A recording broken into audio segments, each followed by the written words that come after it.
Welcome back, ladies and gentlemen, to the Nemesis Gaming League. My name is Gallium, and I am joined here in the booth by Fly Penguin. How are you doing today, sir? Doing all right, Gallium. Glad to be here. Happy to announce some players of the week. My camera's having some technical issues, but we power through, and excited to announce and reward these players for a well-deserved, hardworking week.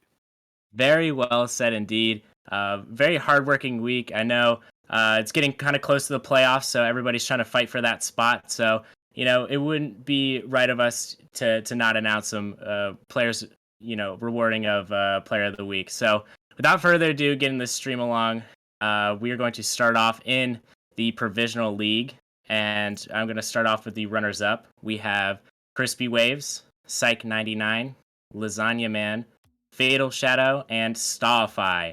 And for your player of the week, who is it? Our player of the week from the Provisional League, from the Wolfpack, Savage. His team went 3-1 in both games this week, just completely dominating the competition.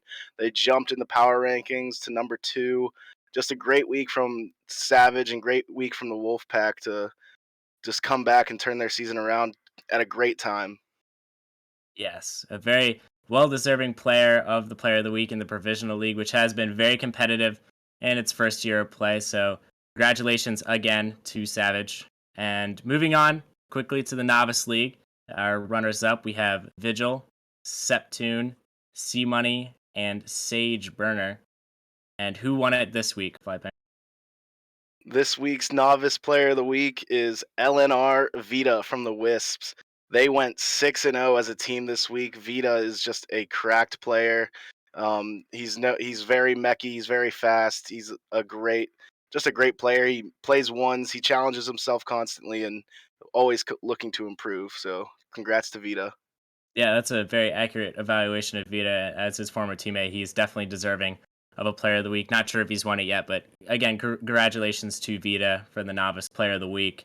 And moving on to prospect, we have for the runners up Freak Mighty, Psycho, 5/3 Stupid, and I'm the Biggest Bird. And who won it this week? We have Freaky Mighty's teammate Turbo from the Gladiators, who went 6-1 this week. Turbo himself had 423 score per game, 1.86 goals per game. The man was stuffing the net and went 6-1 and just helping the Gladiators continue their dominance in the Prospect League. Yeah, the Gladiators are a team that nobody thought would be doing as well as they are doing right now. So congratulations to Turbo and Freak Mighty, both on the Gladiators team, for being Prospect Player of the Weekend nominated. So for our Challenger team, our nominees are Bladat, Milk, Spork, Reed, and Midnight. Who won it this week?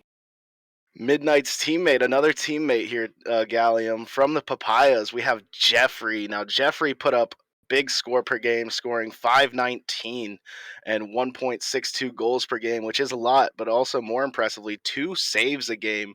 The man he was doing it on both ends of the pitch, going coast to coast, playing offense and defense, and just carrying his team to a great week. So, congrats to Jeffrey. Yeah, Jeffrey, another amazing player on this long list of great players for Player of the Week. A player that I look towards to be one of the more dominant players come playoff time. So, congratulations again, Jeffrey. In the rival league, we have for our nominees, we have Smooth, Kratos, Valence, and Cottony. And who won it this week?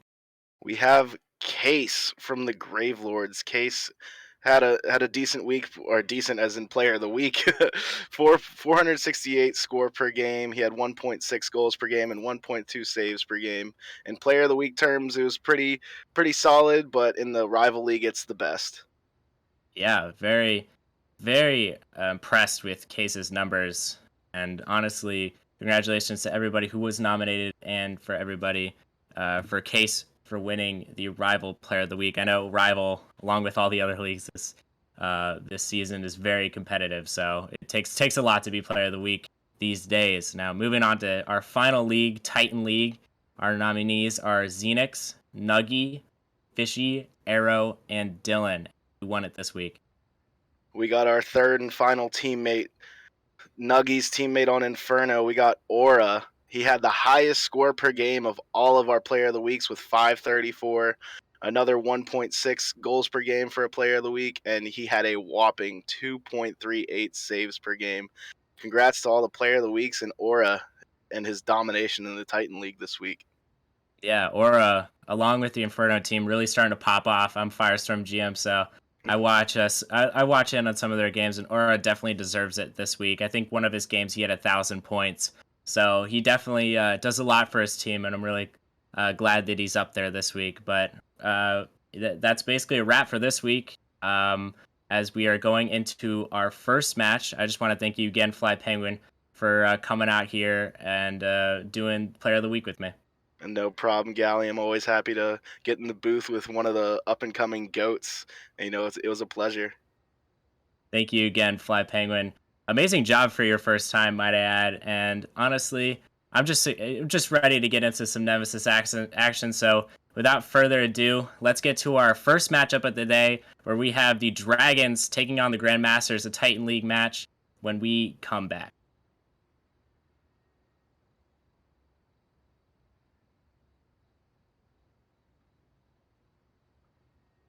Okay. Do I do this? What?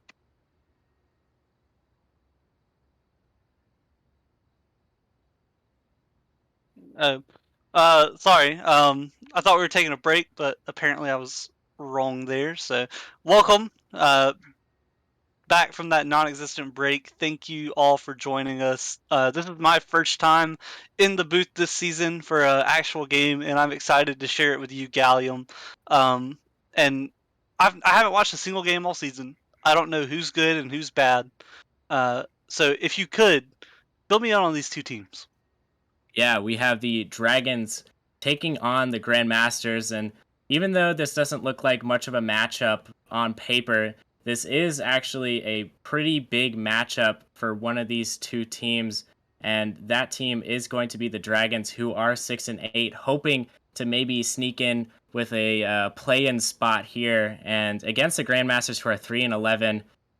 They're looking for a pretty easy win come tonight, but I don't think the Grandmasters have that in their plan.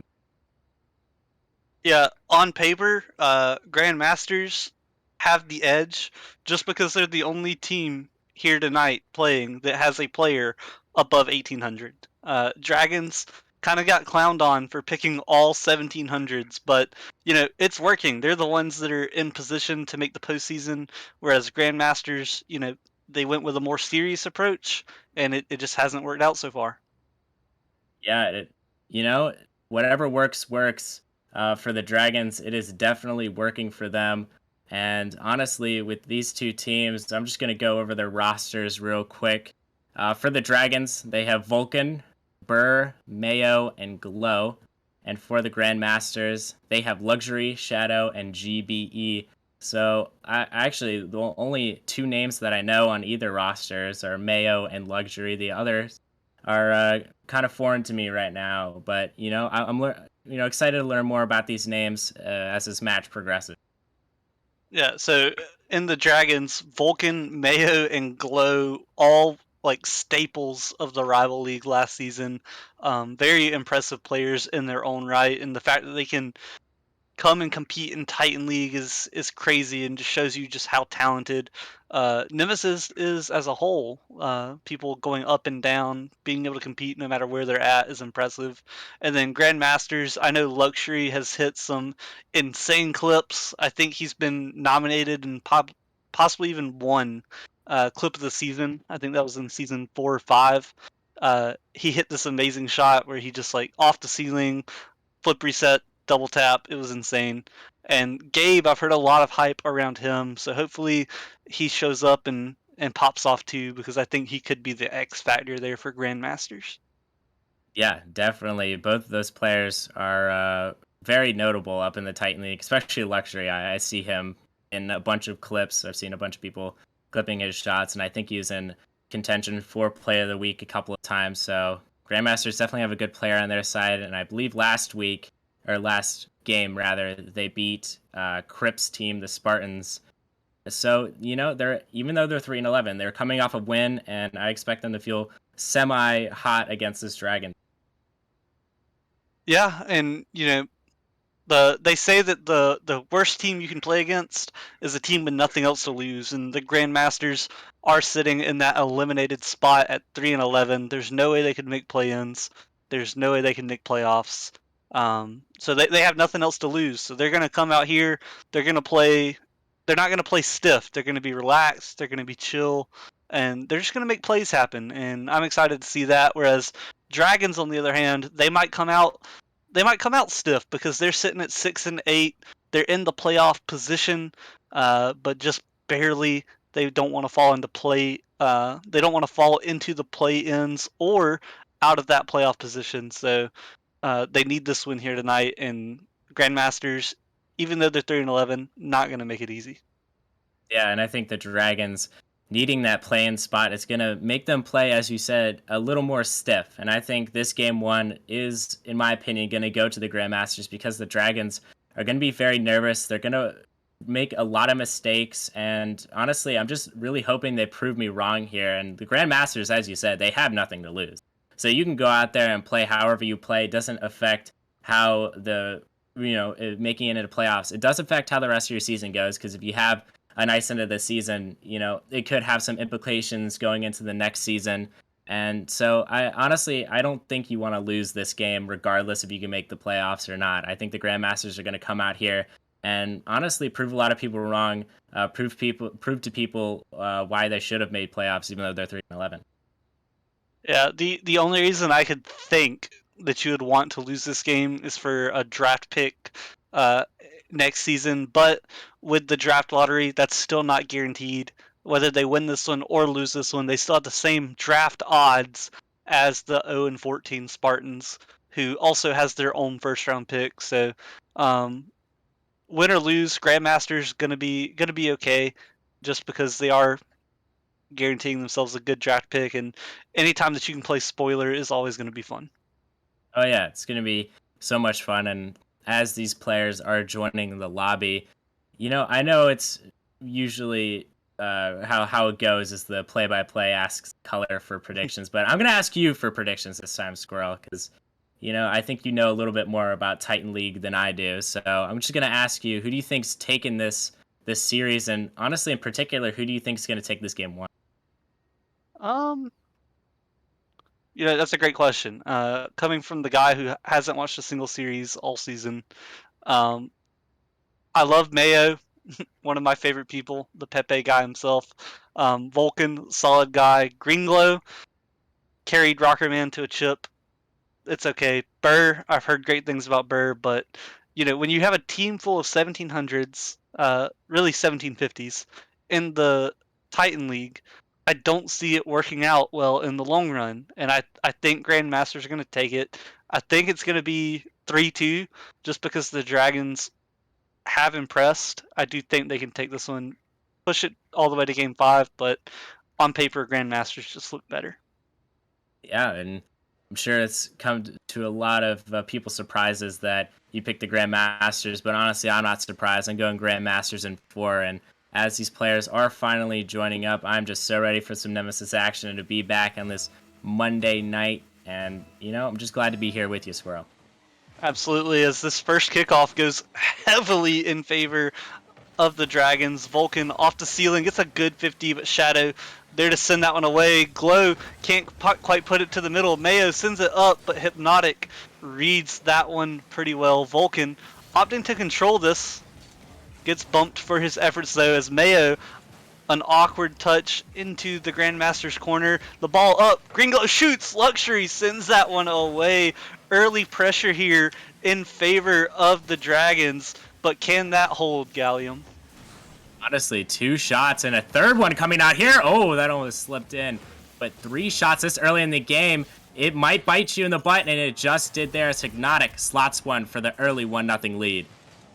Did Hypnotic slot it, or did he just save a shot and Greenglow slotted it as, an unfortunate own goal coming out from the 1700s, as they're going to have to clean that one up if they want to beat this Grandmasters team. Yeah, and as we were mentioning before the game, that little stiffness that you were mentioning and the nervousness. Obviously, this is a stream game, so the Dragons are going to be a little nervous, and you just saw it there as Glow. I don't think that was the touch he meant to put in, and he ended up putting it in the back of his own net. So a little bit unfortunate there, but honestly, up 1-0. This Grandmasters team does not look like they should have the lead right now. Absolutely, as Mayo takes this ball right into the hands of Hypnotic. Vulcan sends it to the corner, gets it past two of them, gets a good 50 downfield. Can he take a shot? He does, but Shadow sends that one away. Glow with a mistouch to the middle of the field. Luxury with space, but Mayo, rival league MVP and finals MVP, couldn't quite get the touch as Shadow buries that bouncing ball right in front of his net. Yeah, I was saying earlier, I don't know how they have the lead, but now I do know. Great team play coming out from Hypnotic and Shadow, really making a lot of space, and Shadow going to slot that one for the second Grandmasters goal. And this Grandmasters team is coming out a little hot here, Squirrel.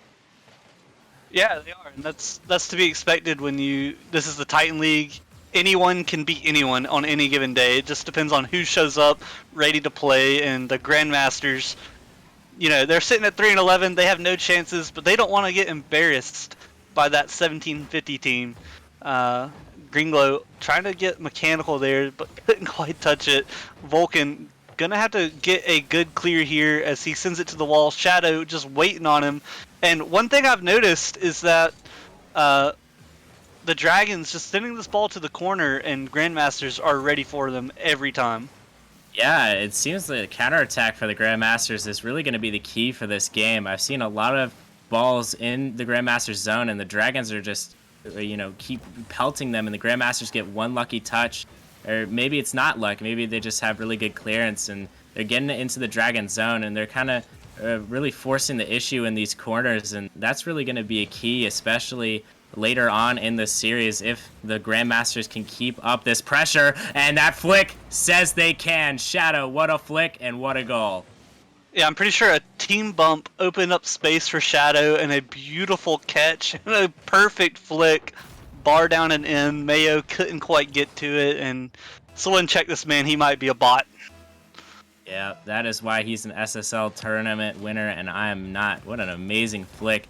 It really shows you the amount of skill that's just here in Titan League as a prospect player. This is, kind of new to me, seeing this high level of play and really analyzing it. But, as you get used to it, you just see these amazing plays going across the pitch. And this game isn't any different. You have a semi-bottom tier team versus one of the bottom tier teams, and it's still an amazing match to watch. And Luxury just demonstrating why.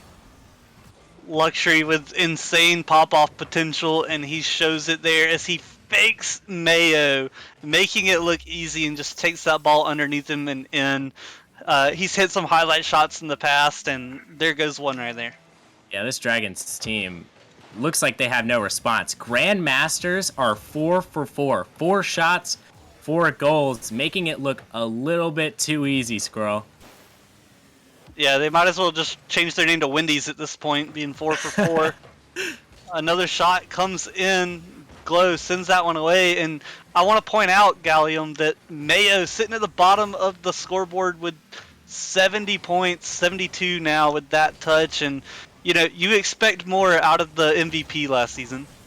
Yeah, Mayo is one of those players that I was actually looking out for this Dragons team. He really popped off in the staff tournament over the break, and honestly, a player that I recognize from Six Mans as well. He's very present in the community, and honestly, a very fun player to watch. Mechanically, and his rotations are very clean and very smooth. So honestly, a little confused why we're not seeing a whole lot of him, but that could be the same reason that I brought up earlier. Maybe it's just stream nerves, because the first game is always the hardest, I feel like, for both teams. Then you just start to warm up, and then everything just feels easier. As Vulcan gonna take a shot, and Shadow just gonna deflect it away. Mayo, again, missing his touch a little bit, so I think Mayo's just struggling a little bit, but honestly, game 1, it's practically over. You just, honestly, if you're the Dragons, you want to score a goal to gain some semblance of momentum going into game number 2. And on the flip side, if you are the Grandmasters, you want to keep all that momentum, make a statement, try to sweep this this Dragons team, and if they can make it a perfect sweep, that is gonna just solidify it even more as Shadow buries one. Shadow, what an incredible goal, pinching it off the wall. That's his teammate Luxury, and Shadow top left. Glow could not get to that in time. 5-0. This Grandmasters team, 8 shots, 5 goals. That's basically the story of this game so far. Yeah, and oh, this ball almost going in. I want to point out something you said about the. Oh, there it goes. Never mind. That's what I was going to talk about. How I was going to say, how can the Dragons get a goal, but Vulcan just slotting an easy one in? I guess the answer to that question is bumps, as we see a bump go across, and I think GBE just joined, so we might see a substitution going out here. A little bit of a necessary substitution, as what a save by Mayo, and as the final seconds tick down, it is going to be a 5-1 victory, hopefully, for the Grandmasters if there's not another goal scored. Yeah, that ball hitting the ground. Absolutely a one-sided affair there in favor of the Grandmasters. Shadow, 900 score, 3 goals, 5 saves on 5 shots. An absolute masterclass, putting up stats. Maybe he's pushing for a Player of the Week himself. Yeah, and at only an MMR of 1746, definitely a very high value player. And honestly, if he doesn't peak too much higher next season, could be a player looking out for potentially if the Grandmasters don't decide to keep him. So, Shadow shooting for that free agent, that Player of the Week spot going into next week. And honestly, if he keeps this up, I don't doubt that he'll get it.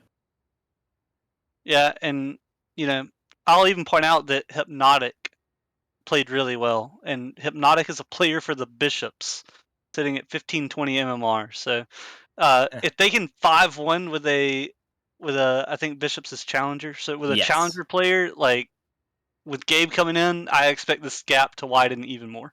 I didn't even notice that. That's probably a bad job on my part. But yeah, Hypnotic being on the Bishops, a very good challenger player. I remember him from last season casting some of his games.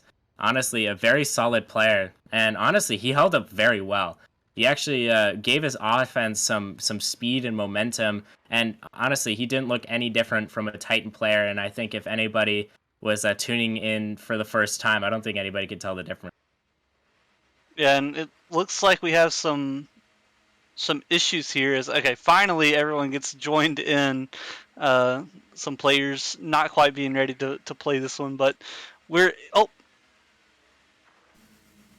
I accidentally joined the game, boys, but that's my fault. We regain.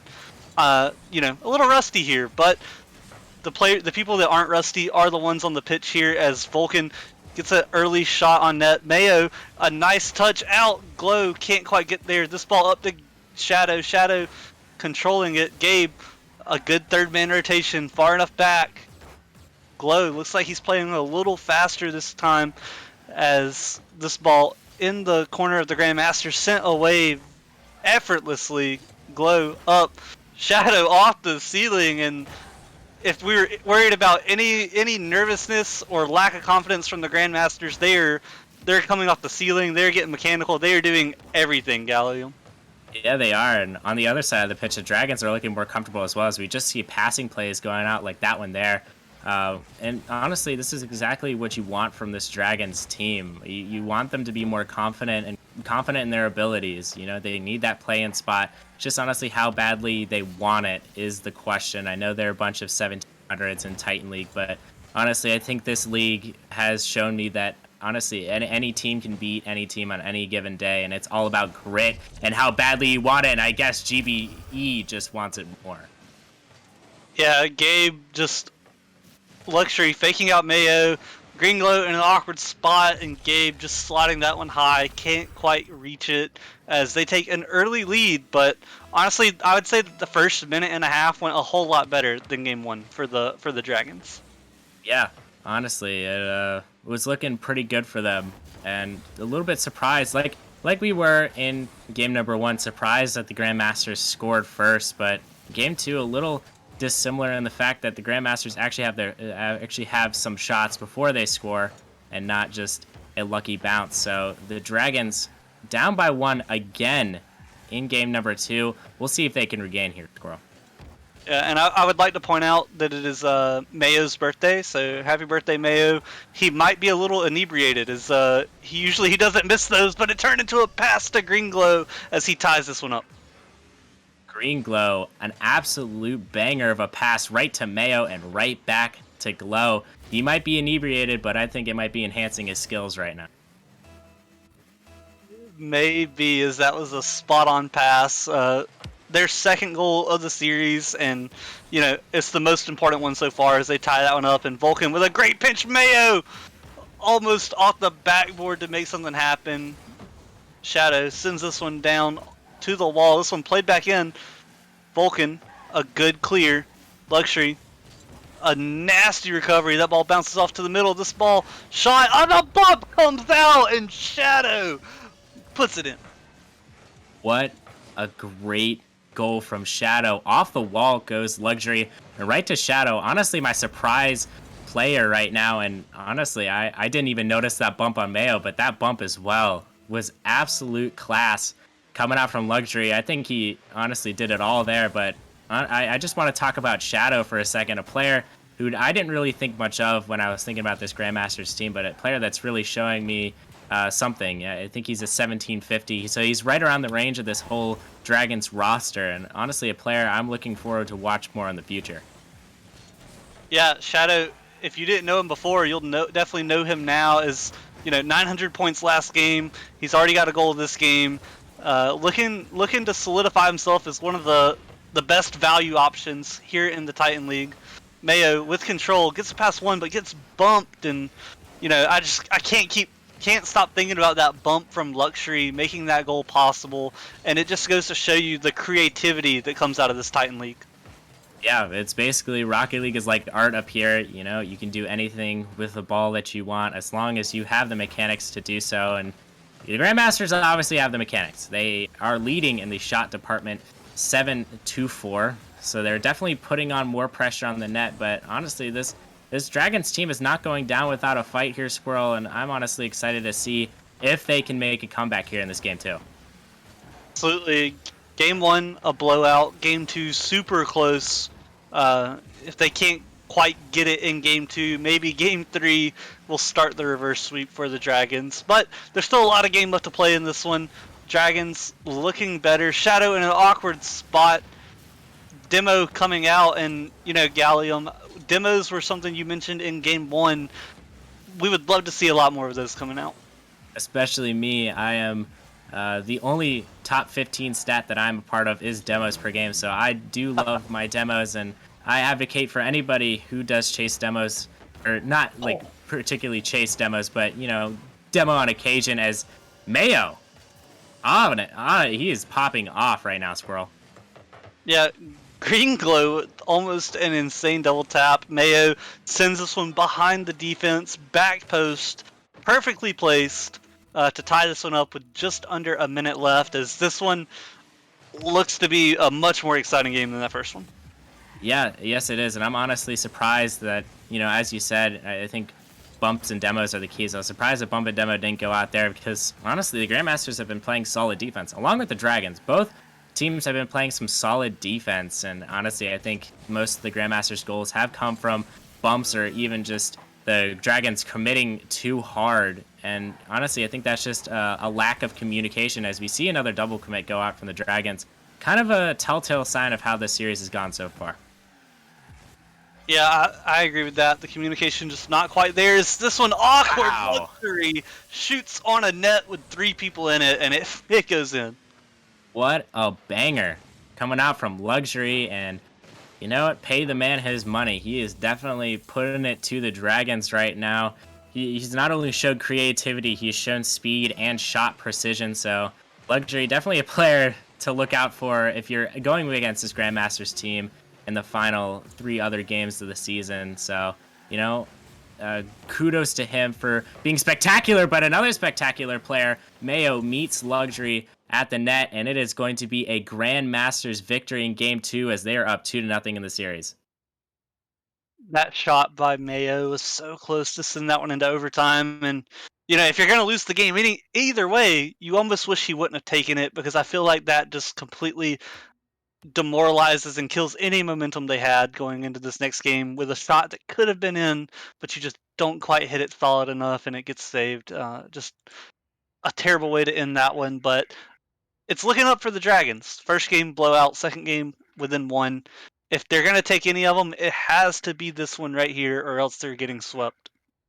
Yeah, I think this game number 3, obviously they have to take it, but honestly, I'm looking for the Dragons to take this game number 3 in dominant fashion. I think that's something you have to do against this Grandmasters team, who is looking absolutely hot, especially early on in the games. They've had 1-0 leads pretty early, and honestly, I think both those goals were just mistakes on the Dragons' end. So I'm really looking for the Dragons to really step it up a notch here. And honestly, I think the main reason they're losing these games is lack of communication. I feel like the double commits that go out and the overcommits are really killing them right now. And I think it's because they're nervous and they know in the back of their mind if they lose this game, it's going to be a hard climb to get to the play-ins. Yeah, it definitely is, as this game could be like, it's so close in their division right now that this game could very well determine whether you make playoffs or whether you're out of the play-ins. It's that close between those spots below them, but Dragons not going to go down without a fight here, as Mayo couldn't quite get a touch on that one. This ball, awkward for Glow, but he controls it nicely. Gets a little bit of an air dribble there, as Shadow going to have full boost, full control. Gets a flip out. Can he get another touch, though? No, Greenglow going to cut that off. Luxury sends that one to the middle. Gabe not quite willing to go for that one. Vulcan gets one up, going for the bump, and he hits it, returning the favor a little bit with a pump of his own. They are definitely listening to the stream. They listened to what they needed to do, and the bump coming out from Vulcan, what an absolutely amazing play. And honestly, that's one of those bumps that you can't even be mad at. Yeah, similar to Luxury's bump last game, that bump by Vulcan, huge. And coming out and scoring first is massive for the momentum here, as Shadow trying to get this one back. Mayo there in the midfield, cutting that one off. This ball bouncing hard. Luxury gets a good touch, but Vulcan off the corner, back to the middle. Glow gets 50'd away. Good speed here from the Dragons so far. And honestly, Gallium, I'll say that the midfield presence from the Dragons has improved a lot just in this first minute. Yeah, I honestly, one thing I look up to about the Titan League is the midfield play is phenomenal. And the Dragons' midfield play hasn't really been apparent. They've been more, oh my goodness, playing in their zone and in the opponents. They haven't really controlled the ball in midfield, try to create opportunities from there. And now that they are doing that, they're creating more chances for themselves and limiting the amount of chances that Grandmasters can have. So honestly, good on them. And this is looking like a whole different Dragons team. Yeah, they're definitely playing with faster speed, as Glow gets a demo, and the shot, it's off the post and out. Oh, that's a heartbreaking one, as it was so close. Vulcan sends that one up. Glow 50'd, a double commit from the Grandmasters, as it looks like they're panicking a little bit. This ball out to the middle, no shooter though. Glow 50's it for Vulcan. Vulcan low 50 into the Grandmaster's corner. This ball sent away. Shadow, a great job controlling it, but Glow quick on the rotation, already back to send that one away. And another high 50 comes out, as the Dragons are just putting on so much pressure right now.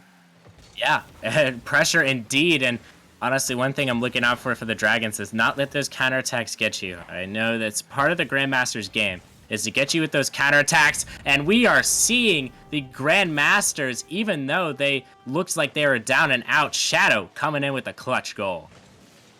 Yeah, Gabe just getting in Vulcan's way just enough to prevent him from touching that ball. Shadow fast enough to get it around him, puts it in the corner to tie this one up, and finally it feels like the Grandmasters are able to breathe. Yeah, Grandmasters have been breathing pretty much the whole series up until the beginning of that game. It looked like a little bit of a scare coming out from the Dragons. We'll see if that can continue, and yes, it will, as Vulcan putting his second goal of the game. Vulcan backwards with the recovery and the speed flip. Just amazing speed coming out of the Titan League, and that's why he's 1750 and I'm not. Yeah, that's basically what I can chalk down every single goal to, is that's why they're Titan League. And I'm not. The plays that they're making are something completely out of my realm, and I think out of majority of Rocket League players' realms. So, kudos to them for being this crazy at car soccer.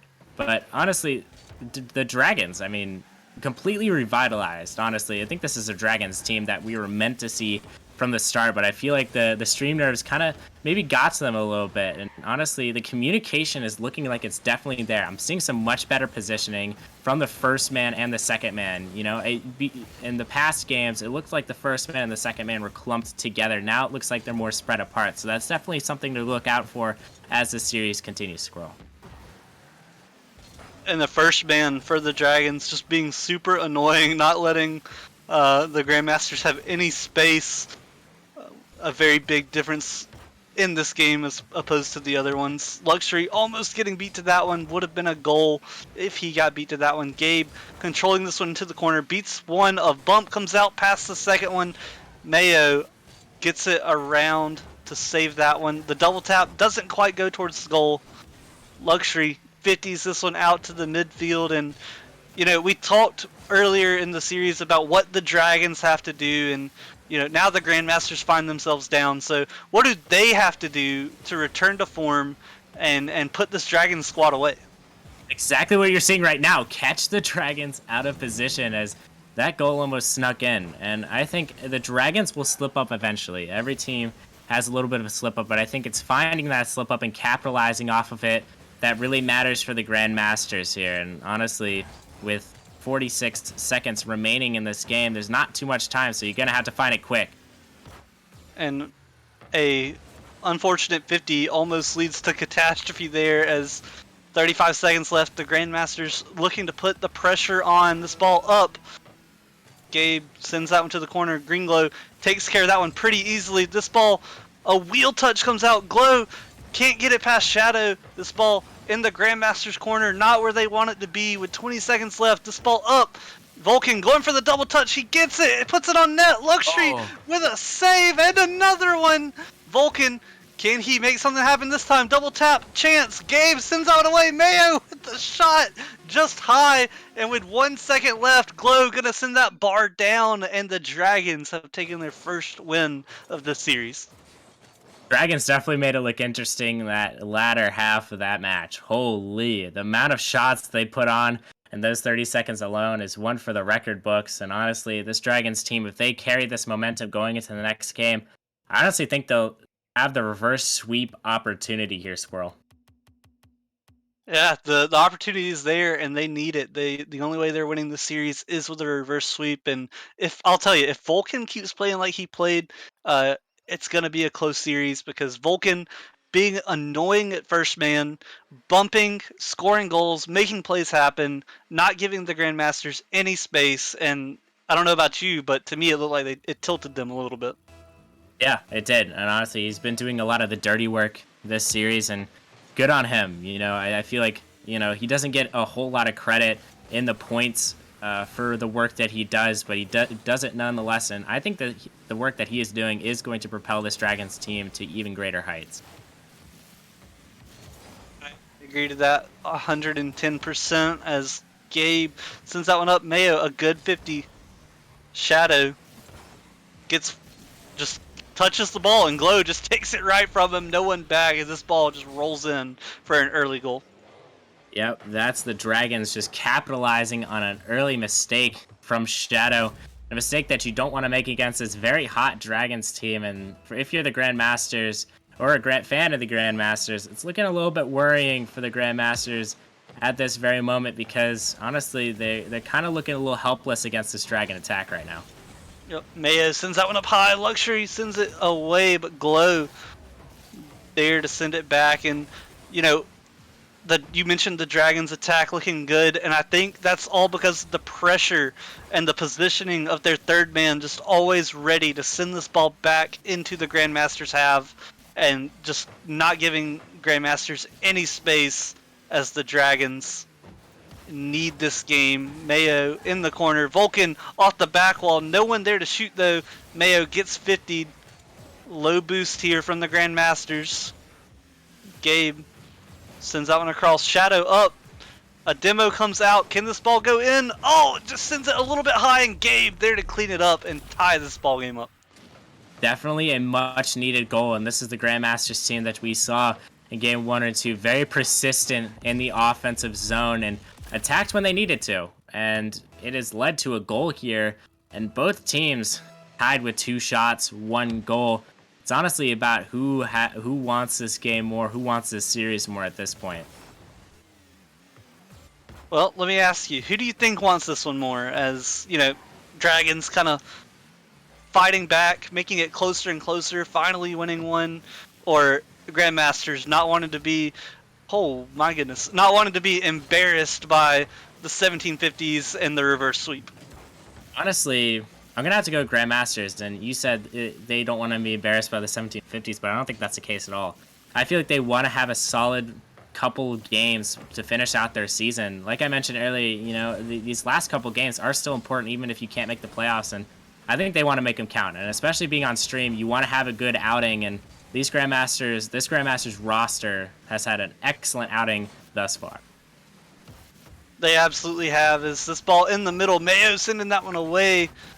Shadow with boost in the ball. Gets the flip. Can't get a touch though. Vulcan out 50 there. Shadow sending that one on net. Mayo gonna have a free touch there. Sends it past Gabe. This ball up. Mayo is up as well, but can't quite get it. As Gabe just getting so many touches on this ball, confusing everybody. A good 50 finally gets that one out of the Grandmasters half. Mayo up. Mayo with the musty. Sends it to Glow. Glow can't quite get it. Vulcan takes the shot. It's high. Glow can't get it either. This ball 50 into the midfield. Vulcan up. Sent away by Luxury as they are starved for boost right now. Shadow sends it up. Luxury redirects it on net, and a good save by Glow as a demo comes out. And finally, this game seems like it's stabilized a little bit. Yes, it has, but honestly, I don't expect it to be stable for much longer, as this, honestly, Game 3 has shown us, and Game 4 a little bit of a glimpse of how crazy and how hectic these two teams can be when they're firing on all cylinders. And honestly, the Dragons were firing on all cylinders there, and I expect that more in the future as they're going for clips. Mayo, oh my goodness, he almost had it, but this Dragon team looking a little dangerous for these Grandmasters right now. Mayo almost got the 50 ricochet double touch. That was almost crazy. As Shadow, a good flip reset there, continues that play. Gabe to the corner. Vulcan finally gets this one out. He's got boost to follow it. No boost for Shadow in the backfield. The double touch can't come out. The shot just wide as this ball lofts up high. Oh, Mayo, all he had to do was put it on net, and he couldn't quite do that. Luxury, good control there. Vulcan sends this one off the sidewall. Does he double that? He does, but not quite the touch he wanted, as this ball sent way wide. Almost an own goal from Vulcan, but the save as Luxury pops this one back, and with 45 seconds left, tie ball game. The pressure is mounting for the Dragons. They need to get this one out, and they do. Oh man, if this one goes to OT, who do you think that favors? Honestly, I think with the offensive pressure that the Dragons have put out and the sustainability of the Grandmasters, I think the Grandmasters are going to crack a little bit. I think the Dragons are going to score in overtime if it even goes into overtime. But honestly, one thing that I am seeing as the clock winds down is the amount of free balls people are getting and, you know, having space. And I think that's going to play a factor. Yeah, no one wants to make a mistake when it's this close to the game's on the line, and Luxury, the hook shot to put them up. What a shot. I saw him speeding in. I was like, there's no way he makes this. And obviously he makes it. It's Luxury, ladies and gentlemen. He's going to put that top bins a 2-1 lead. And honestly, I think this, before I even see the other games, is probably the game of the night's going to be the game of the night, as Mayo off the back wall can't quite get it. Vulcan going to try to make a touch. And, you know, this Dragons team, they came a long way, but unfortunately cannot get it done. And, you know, the Grandmasters prevail. They do. They showed up, they showed out, and they came ready to play, and play they did as the 3-11 team moves on to 4-11. Still no shot of the postseason, but they might have possibly played spoiler for the Dragons and their Cinderella story here. As you know, the Dragons had plenty of shining moments, but Grandmasters and Luxury Shadow Gabe just a stellar team, and it just goes to show you how good the Titan League is. That a team that good isn't going to make the playoffs. Yeah, it's absolutely insane the skill gap between the different leagues. But that matchup that we just saw there is basically a demonstration of the will of both those teams. And I think the Grandmasters wanted it more. And congratulations to the Grandmasters for pulling off that victory. Obviously, the Dragons playoff slash play in implications are looking a little grim right now. But I think they're able to bounce back, and honestly, with that roster that they have and the amount of offensive pressure that they showed, and all around, just the amount of quickness and really a toughness that I saw from this Dragons team, I think is going to carry them to, as I said before, even greater heights if they harness it to the best of their abilities here, Squirrel.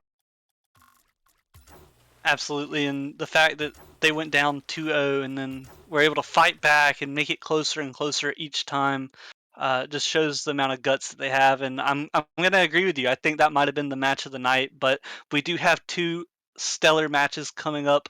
We have Flurry versus Origin, both teams 5-9, and then at 9:30 we have Kiwis versus Wisps.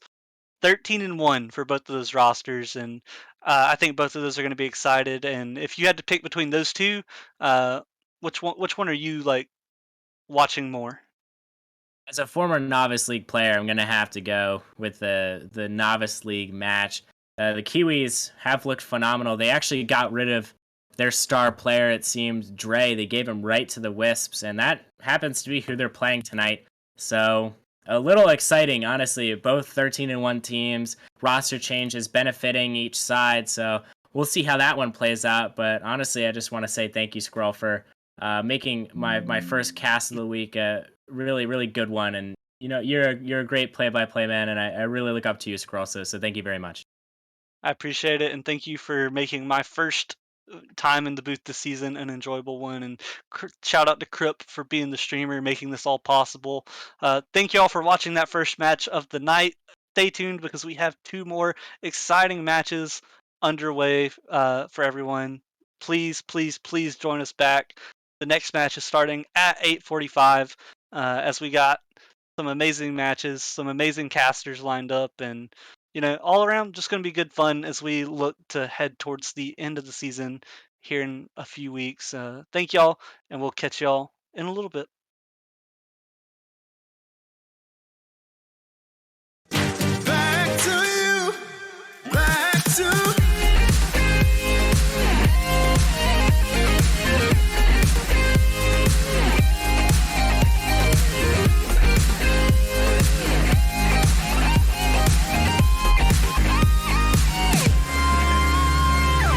long nights can get me feeling lonely. Hey. And hearing music that can make me smile. But the way I feel with her cannot be explained. But one thing still remains on my mind. I know that you'd be back from the minute I saw you. But somehow I keep running back to you. Back to you.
welcome back to the Nemesis Gaming League, where the grind continues. I am Fly Penguin, here with the great Cryptist, #1 goated streamer. How you doing today, Crypt?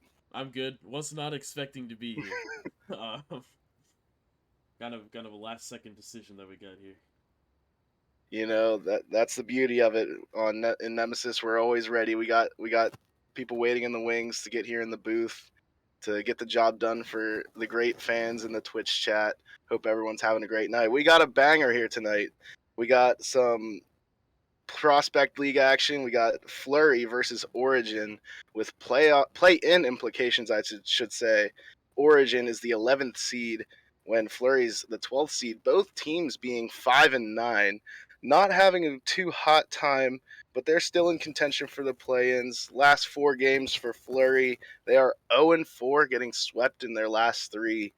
Origin, they went 2-2, but their last game was a 3-1 loss to Minotaurs, who are 14th in the power rankings. But Crip, I gotta ask, both teams fighting for their lives for the play-ins. Who do you got here tonight? Well, with Flurry being on that 4-game slide, as you mentioned, I think I got to take Origin in 4 here.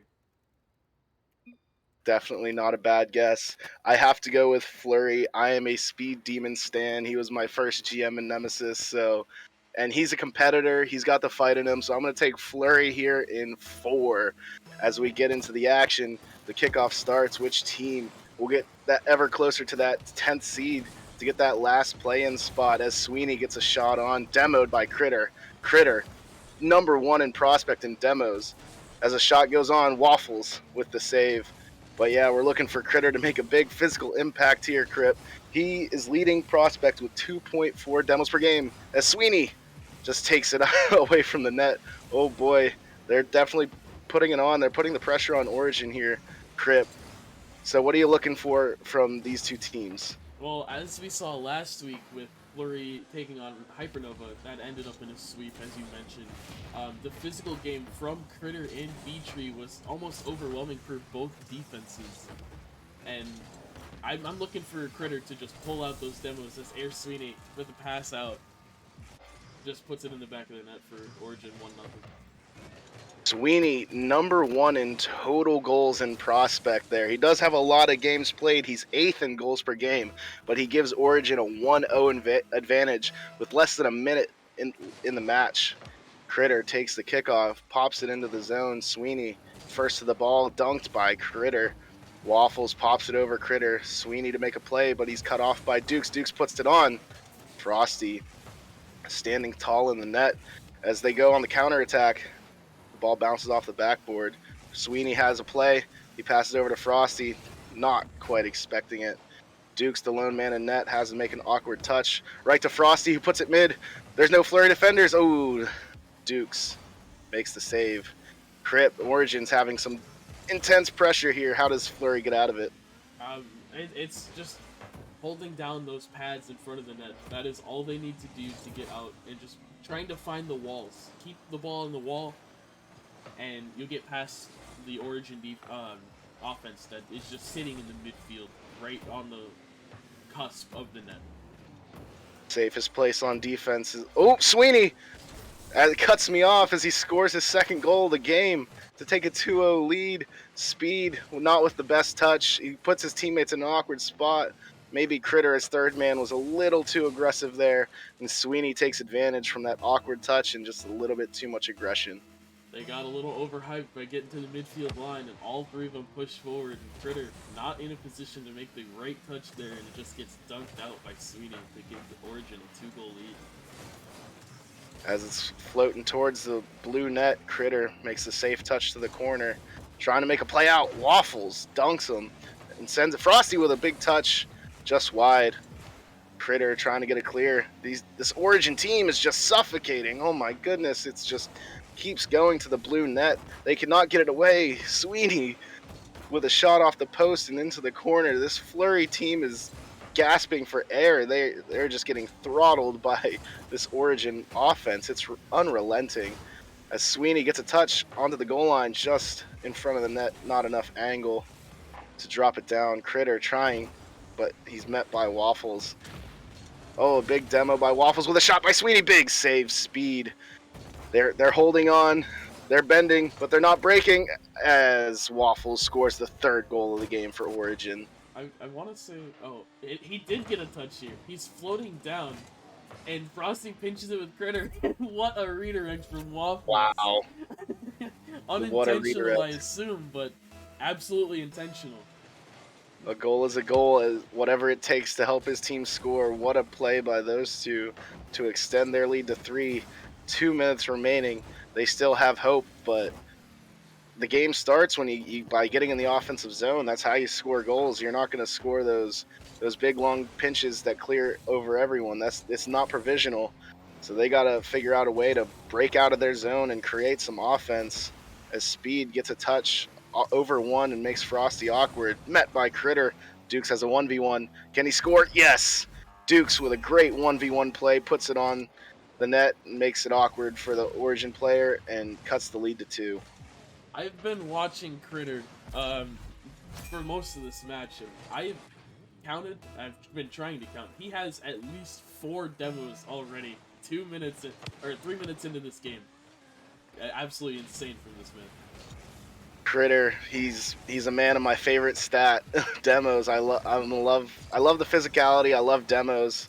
He's leading prospect in demos per game and total demos, so he's just a monster on the pitch, but it's not proving to help the most here, as they did manage to score 1, but can it help them come back? As Speed just goes from his own defensive end and just takes it into the opposing end. He pops it up in the midfield and beats Sweeney. Just a clean touch. Crip, tell me about it. Sweeney is just a little too slow to that one, and I believe that Origin just overcommitted on offense and left Sweeney to die, basically, in the back left corner as he's pushing up, trying to beat Speed to the ball. And Frosty Beat again with a shot. Speed Demon proving to be a factor here, as he's setting up his team nicely, cuts the lead down to 1. He's on the lower end of prospect, but he's showing his worth. He's a consistent starter on this team, showing that MMR doesn't necessarily matter. And they're fighting for their lives here, and I know Speed's a competitor. He'll do what it takes to win, as he goes for the demo there on Sweeney. Critter, another demo attempt on Sweeney, but it gives Origin possession and time and space in the offensive zone. This physicality from Flurry, it's intense, but it's proving to have Frosty given an open net, Crip. Man. Well, I'm loving to see the physicality, but sometimes it's too much and you put yourself out of position, as we saw Speed go for Sweeney, and then Critter gets beat and then goes for Sweeney right after him, and they're both out of the play, and the quick rotation, they couldn't get back in time to get in a good position to make a save. You definitely got to have the support behind you to go for those demos like that. As the lead goes to 2, we're under 20 seconds left to play. Dukes, he needs to score now, helping Flurry to stay in this game. This first game sets the pace. Dukes on the ball, beats Waffles. Critter's up in the midfield. They're all 3 Flurry players are up in the offensive zone. They're doing whatever they need, but too little, too late, as Origin takes game 1 with a score of 4-2. Absolutely, and if I was to say that anything needed to change, I'd need Critter on the ball some more and not on the demos. 5 demos is great if it's during the offense, but in the midfield when Origin has the ball, it's not really helping anyone, and it's putting himself out of position for the most part. Critter, bottom of the leaderboard there.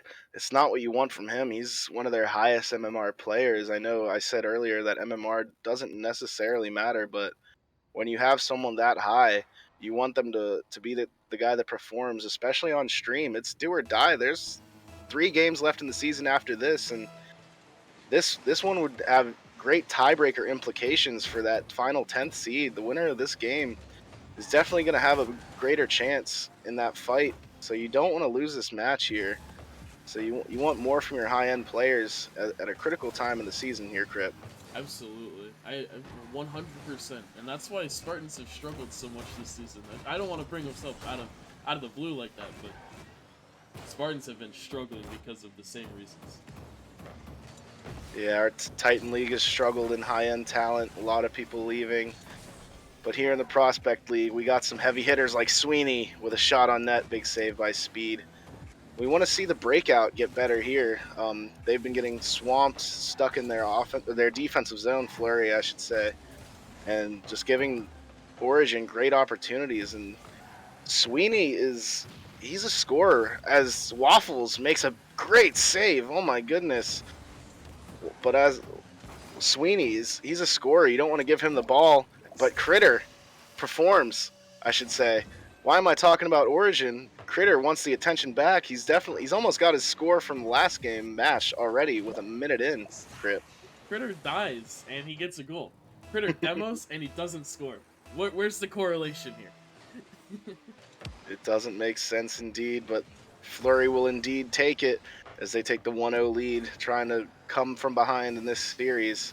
Speed whiffs the ball, fakes to Critter, maybe calculated. We'll take it though, as they get an offensive chance. Speed throwing a hope and a prayer at it, whiffs, sends it to Frosty, who sends it to Dukes, who sends it to the midfield. Waffles and Critter meet each other.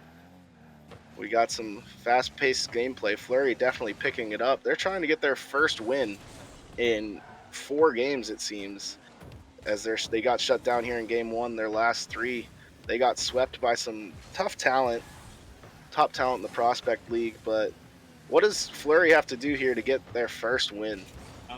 Keep some physical gameplay, I would say, from Critter, but implement it into everyone in the rotation.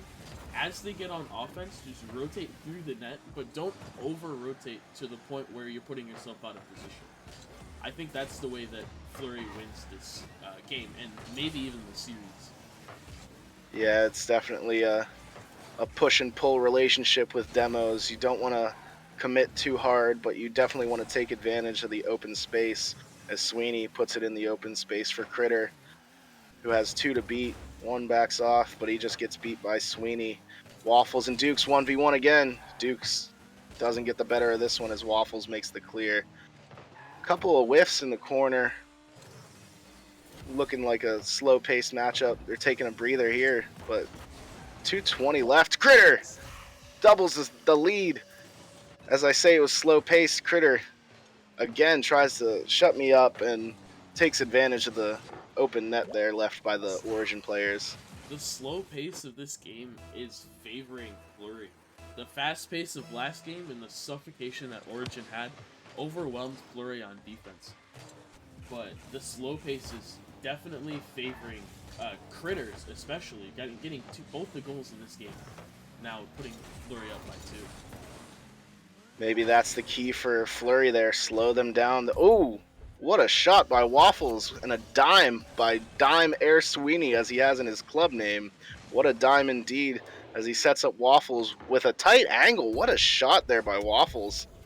I've seen angles in Titan, and I can expect them to hit it. But Prospect? That is an angle for a Prospect. Absolutely. He passed geometry class, that is for sure. We are just under 2 minutes to play. The score 2-1 in Fleury's favor. Awkward backboard clear from Dukes. Gives Sweeney possession. That's a dangerous man. Speed 50s Waffles and relieves the pressure. It's looking like the pace is picking up. Looking to favor Origin as they come back. Speed makes a safe clear into the corner. Met by Frosty. Puts it on the backboard. Met by Sweeney. Big save by Fleury. The unrelenting pressure is picking up again. Ooh. What a shot by Waffles, awkwardly met by Critter, but it works into the corner. It's looking like the pace is switching up. What changed here, Crip, to give Origin this advantage late in the game? They scored, and they got confidence again. It pressured them to put another one in because they were down by 2, and now they're down by 2 again.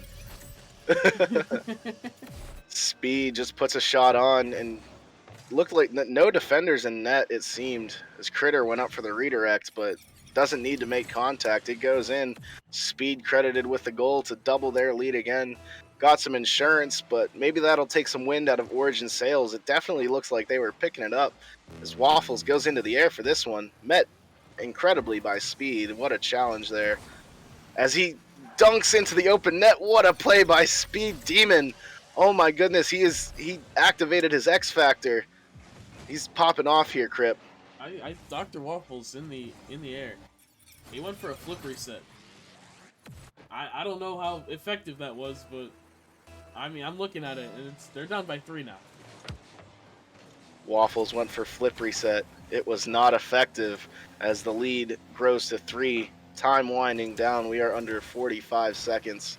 Origin definitely met their match here from Flurry. They calmed down, it seems. Got possibly some stream nerves. We have a lot of veterans here, so maybe stream nerves not a factor, but just learning their opponent. We're under 30 seconds, though. 3-goal lead. Origin's got to act quick, and they've got to act now if they want a chance. But it's looking like the series is going to be tied. Sweeney out of the corner, met by Dukes, who gives Waffles an open opportunity. Met by Flurry and Speed Demon again. The man's been all over the pitch. He got his savior medal. Time winding down. But Speed Demon, the hero for Flurry this game. Critter also with 2 goals. Just what a game by Flurry. And they win this one 4-1. And we love seeing Flurry get their first win in 4 matches, being swept in the last 3. And they are 1-10 now in games for the last 4 matches, including this one in the last 4. They are 1-10. I'm sure that they're breathing a breath of fresh air as Speed and Critter just dominated this game. They wanted that win. They needed that win. So maybe that'll snowball into something further. Snowball for Flurry. Let's see if that helps them out here, Crip. Absolutely. And Frosty only getting 78 points that game. 1 shot registered. That was his only stat. I'm not sure if he was even on the pitch for half the game, but I definitely need to see more out of him if Origin wants to keep their trend of winning games going. Frosty, possibly a double agent here as he plays the Flurry, the Snowstorm org. So possibly the cold factor coming into play, but he was ice cold in that last match. It's a threes match. You want to see more from all your players. Obviously, both Critter and Speed doing their part last game. Duke's no slouch there. He still had 350. A perfect team game by Flurry. It's what you want to see. But here, 30 seconds into game 3, it's a midfield battle, but it goes into Flurry's end. Frosty meeting Critter. Critter takes advantage and sends it into the Origin side. Critter, he's all over the ball today. He wants it. He wants this win. He's not going to settle for just one game. He wants this match. He wants to get in play-ins. He's not done yet. He stepped down from management, but he wants to be regarded higher as a player still yet with more to prove. Absolutely. And we miss Critter on the management team. I miss talking to him all the time in all the staff chats. Shout out Critter for all the help that he's done. But he is looking like one of the better players in this lobby now after game 1, after I called him out for not putting up the points that I would expect Critter to put up. And he did it in game 2, and it's proving. Yeah, again, we want to say thanks to Critter for all of his hard work and management and all the work he's done for Nemesis. And he's showing his appreciation for showing out on stream. And, oh, Speed. He's not done scoring yet. He wants the attention back on him. He wants to show that Flurry is a team to compete. They may be in play-in contention, but they are showing like a playoff team as he just puts that shot right out of Sweeney's reach. 1-0 Flurry. Absolutely. Speed, perfect placement from Speed there. Anywhere else and anywhere farther to the left, and Sweeney was definitely saving it. But and giving Flurry a 1-0 lead, trying to get this series to match point. Ooh, what a play by Origin there as it was floating in front of Flurry's net. But Dukes counter-attacking greatly as Flurry's net was open just moments ago, but luckily no one there to take advantage. Speed again on the ball. The man is on a mission. Him and Critter and Dukes is even showing out. Flurry is playing a great team game here. They're slowing down Origin. They're taking advantage of their opportunities. They're looking like the better team here. But Origin is not one to let out as Frosty with an opportunity in front to Sweeney. They're not shying away from the competition here. Flurry's stepping up, but Origin is no slouch. They want to prove that they are still in it. Absolutely. And Speed just taking it downfield. Oh, what is going on here? Almost an own goal novice moment, maybe even a provisional moment, whatever you feel. But Origin just not looking like the same caliber team that we saw in Game 1. You could almost say that Flurry iced them up after Game 1. Absolutely. They warmed up, Flurry did, after that first game, and they took their ice and sent it Origin's way. As, Waffles starting to heat up again. Hot Waffles slams it into the net from sky high with a dime from Frosty. Keeps it out of the reach of all the Flurry players. Speed Demon and net not quite able to catch that one. And I would make a Firestorm Orc pun, but it's Origin. It's not even not fire, but they got an ignite. They definitely caught a spark in this one. You could say that they're evolving. They tied this game up. The Evolution Org team Origin definitely showing that they don't want to die just yet. But it's 1-1, a minute and a half left. It's a tight series here. These teams are close. They have the same record. They're about the same seed. They're 2 spots away on power rankings. This is such an even matchup, and it's an even score and an even series. You want to see someone break away. As Speed on the ball with Dukes, trying to make an opportunity, but Speed misses in the corner. Sweeney on the counter, met by Critter. No support from Origin. Sweeney on it again. Dukes slams it to the midfield. Whiff by Frosty. Can Flurry counter? Speed on the shot. Dukes with the demo, and Speed scores. What a play by Flurry on the quick counter attack. No support from Origin here, Crip, and Flurry takes great advantage. Frosty just not able to get the touch, and Dr. Waffles, he was in no man's land. He was backwards to the ball, he turned the wrong way, and he gets demoed for his efforts. And Flurry icing up the competition here as they're trying to close out this game 3 that is the closest we've seen all series. What an intense game indeed to go to match point. Flurry has ice in their veins, but Waffles, shot on by Waffles, met by Speed. The pressure is picking up on Origin's side. It's do or die. You don't want to go on match point when you know the stakes are so high, but Flurry is just meeting the match. No solid opportunities as it floats toward the net. Speed, no! Speed touched it. He owned gold. Oh no. Oh no. Oh no, indeed. What a 50 by Air Sweeney, but Speed not able to get the catch that he wanted. And I think it was hitting post. If he let it bounce, it might have been easier for him. But definitely a novice moment there, as one of our own moderators, Speed Demon, puts it in his own net to tie Game 3 up at 2. You hate to own goal on stream. Speed was clutching up all series, and he makes the small mistake to give Origin life as Sweeney pops it off the backboard. Critter whiffs. Waffles shooken up by that whiff by Critter. The pressure's on, but looks like the clock will expire here. Speed meets the ball. Can they finish it off to take this game? Oh, it hits the ground. What an intense end there. I thought it was over when we were heading to overtime a little bit sooner. But Flurry with a last gasp. This Critter with a boom into the Origin side as we're in our first overtime of the series. For such an even team, Origin dunks themselves, leaving an open net for Dukes. Met by Waffles, who gets his savior medal just 20 seconds into overtime. What an intense game as the physicality picks up. There's an open net, but Dukes out of boost. He pre-flipped with a hope, and he did not have a chance as he just whiffs that open net, Crip. Absolutely, and we're just looking for either a whiff or a big play from either one of these teams, and whatever it will be will go in the net. The defense has been kind of lackluster this entire series. The offense hasn't really been there. It's more been a midfield and demo-heavy presence from both teams, and hopefully we can get something here to get one of these two teams on match point. Critter with a great clear into the corner. Both these teams proving inconsistent, but evenly inconsistent. As Dukes with an open net, met from behind by Frosty. He took his too much time looking at that open net. His eyes were wide and his hopes were bright, but met by the Origin defenders as Sweeney sends it deep. 2 people back for Fleury. Critter met by Sweeney. It drops down in front of the net. No one's ooh, they were awkward defenders. No one to take advantage of it.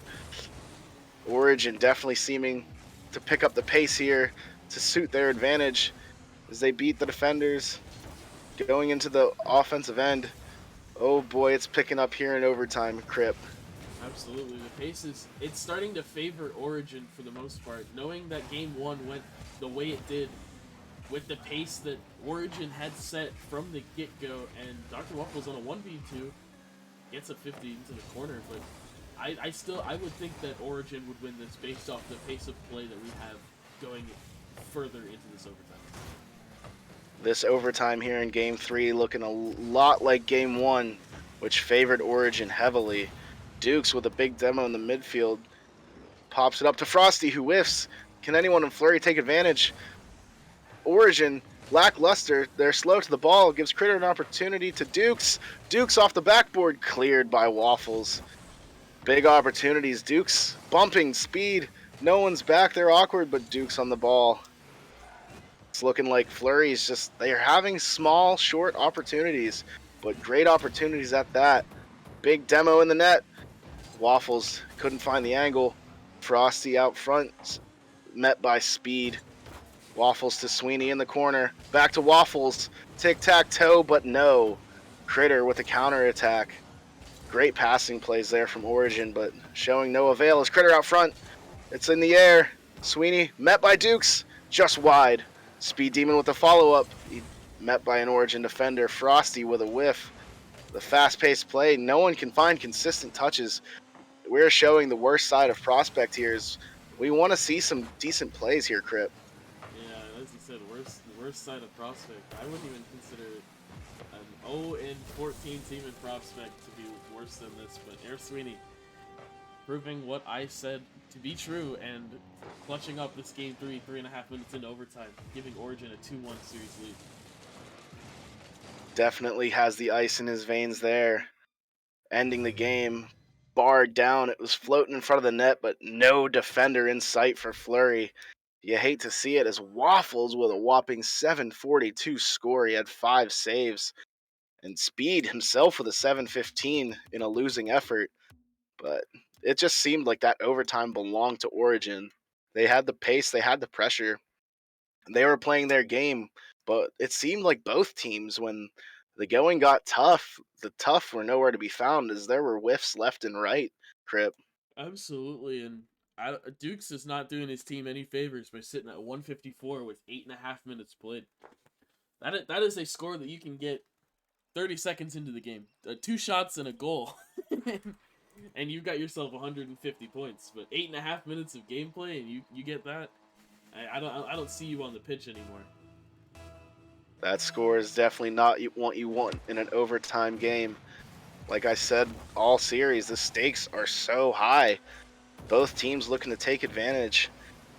In the 10th seed, both teams dropping on power rankings, so is showing like late in the season they're dropping hard. Like, it's showing that when the pressure is up, that they do not show up late in the season. You don't want to see yourself dropping games or falling on power rankings. Fleury 11th, dropping 3. Origin 9. Ooh, what a shot by Sweeney. Met by the post, it seems. No defender there. Or one defender there, just didn't get a touch. Critter counter-attacking. All Fleury members looking to change the momentum of this series. Like, that was a deflating overtime, I'm sure. And like I said, it's so close, stakes so high. What's going to be the deciding factor for Fleury here, Crip? I want to see Dukes hit a double tap. A very fast double tap. And make it so that's the game-winning goal and put us into Game 5 alert. Game 5 alert indeed would be nice. Dukes had some great opportunities as Critter puts it on, slowly met by Sweeney. It's Origin on the counterattack. The man that they want on the ball, Sweeney, but also met by Fleury's best player, Critter. Speed tries to send it to Critter, but Sweeney bumps him off. The man you want, Dukes, he's on the ball, but he has no touch. The counterattack by Origin again. Waffles beat by Critter. Seems just like a battle of midfield play. They're getting the touches that they want in the midfield, but not the touches they want for on the offensive side. As there seems like there's no consistency on their touches on either end from both teams. As Waffles met by Dukes, but oh, big whiff by Speed. Luckily, Critter is back. It slowly falls onto his car, but what is going wrong here for both teams and their inconsistency hitting the ball? I think both teams are just trying to play too fast for what they're actually capable of, and it's throwing every one of them off. The grand scheme of things, if you go too fast, sometimes you're gonna more likely than not you're gonna whiff the ball and not get the touch that you want, and it's happening at almost every touch in this game. Absolutely, you want to show out on stream. You want to do the best you can for your team. You want to go fast. You want to hit the other team hard. The ball's floating towards the origin net. Frosty with a clear to the corner. But yeah, just like they're overextending themselves on offense, and even on the counterattack in the midfield, they're just missing critical touches that would prove to favor each team in play to give themselves some chances to score. It's 0-0 less with over halfway through the game. Only 2 minutes left, and it seems like our lowest scoring affair. Critter with the shot. Oh, wide open net, but some whiffs threw him off. Again, the inconsistency with the touches, it's proving critical for both teams. Unable to score. More whiffs throwing each other off. Seems like I'm watching provisional here, Crip. I don't even know what I'm watching. I see the staple names: Critter, Dukes, Speed, Dr. Waffles, Frosty, Air Sweeney. And I'm like, yeah, that's high prospect. That's a good caliber matchup in prospect. And I'm looking at it right now, and I'm seeing nothing but provisional moments in this entire series. I just don't think this is prospect when I look at it. If I'm an outsider, this is probably what, Diamond 3 Champ 1 gameplay. As a Diamond 3 player, I can attest to that. But we have some heavy hitters. Frosty 3rd in shooting percentage, Sweeney 5th, Speed 4th in shooting percentage. So they're showing that they can hit the ball at critical moments and they can score the ball. But I don't know, maybe the pressure's too high. We're under a minute remaining. And just like these teams aren't playing like themselves. They're too scared to make a mistake. They're too afraid to take over and win this series. Origin's on the advantage. They should be ending it now. They should be calling game and being one step closer to that 10th seed, making the play-in run to try and win a chip. Critter with a flick, met by the defense. Quick counterattack by Waffles. Just throws it away to Speed. Big demo by Critter, opening up the space, but Speed just throws it to the opposition. I can't say I'm impressed. Like, you want the ice in your veins. You want to show that you're that guy, that you can take over in these critical moments and show that you can win for your team. As Critter with a shot on net, met by Waffles, but no one's showing their takeover ability here, Crip. Yeah, I absolutely agree, and I think it just comes down to they're trying to boom the ball instead of control it. What I was yelled at a lot, ranking up about controlling the ball on defense, and if you absolutely have to bang it away. If they just if either team controls the ball on defense, they win the game. they clear it with like a dribble, they win the game. It's not rocket science, but it's also provisional gameplay basically. Both teams trying to do what they can to win the game here in overtime. Our second one in a row as Dukes put a softie on, easy clear, but met by Flurry. They're keeping up the pressure. It's do or die for Flurry. It's game point, match point even, and they don't want to die. They want to give themselves the best opportunity. I mean, it's possible but improbable to get into the play-ins if you lose this match. Flurry on their last life. Critter on the ball, met by Sweeney. It's floating in front of the blue net. Frosty and Speed meet each other. Dukes with the counterattack. Speed on the ball. No one to follow up for him. Dukes turned away. And Origin slowing it down. Sweeney out of boost. He's picking it up. He's making some good touches to beat some defenders. Speed with a big clear though. Waffles booms it on net to Dukes. They're playing volleyball here as they keep banging it back to each other. good rotational gameplay, good defensive gameplay, but you got to do something to score, and I'm not seeing anything threatening here, Crip. There are better touches coming out, and I'm seeing that they're getting the touches that they want now, and I think it's the slowed down gameplay. But as we've seen, Flurry does favor with the slow down gameplay. I'm trying to see if Origin can make that not a staple of this series. Definitely a key to winning a game is adjusting down the stretch. Flurry showing they adjusted in game 2. Origin counter-adjusted in game 3. But 2 minutes into overtime of a scoreless match. I'm not saying it's a snooze fest, but it's not feeling like an intense matchup for the play-in contention. I mean, you want to see someone take over. You want to see someone call game, as I said earlier, but, like, they're getting better touches. Maybe they're working up to it. Big demo in front. Oh, Dukes and Speed pinch it out, and that's series. Sweeney calls game. He's that guy. And Origin one step closer to the 10th seed. Sweeney, leading goal scorer in Prospect, and closes it out here for Origin.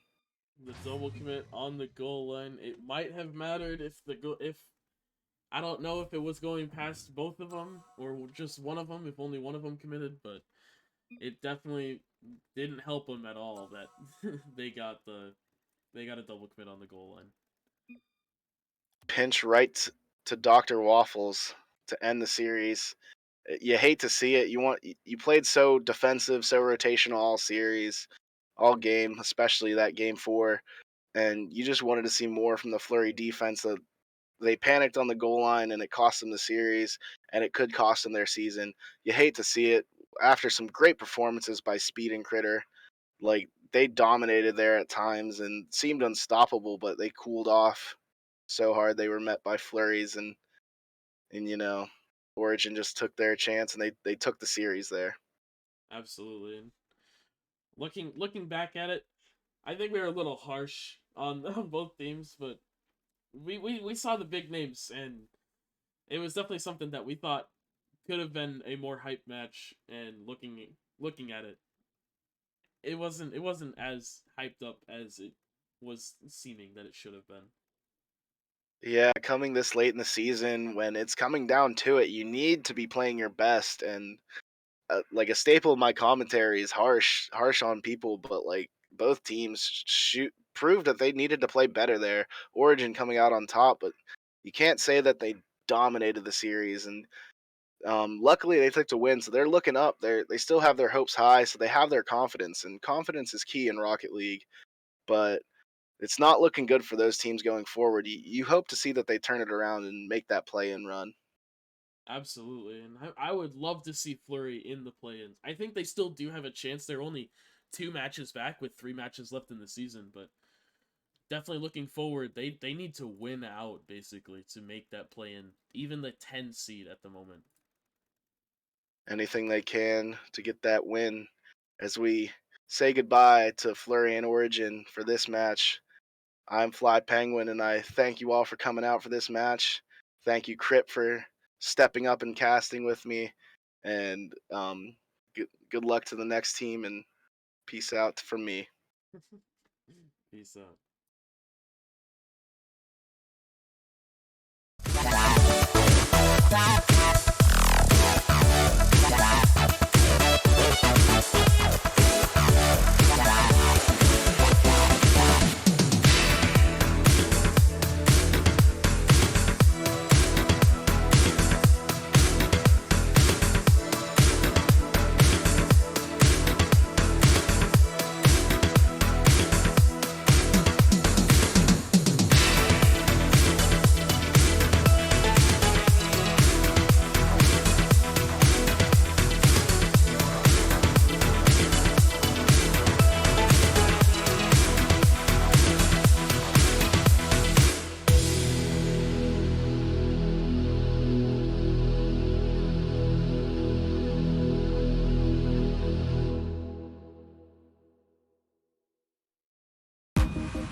Welcome back, ladies and gentlemen, to the Nemesis Gaming League, where the grind continues. We are back for our third and final match of the night, Week 8. We are nearing the end of our regular season and gearing up for the postseason.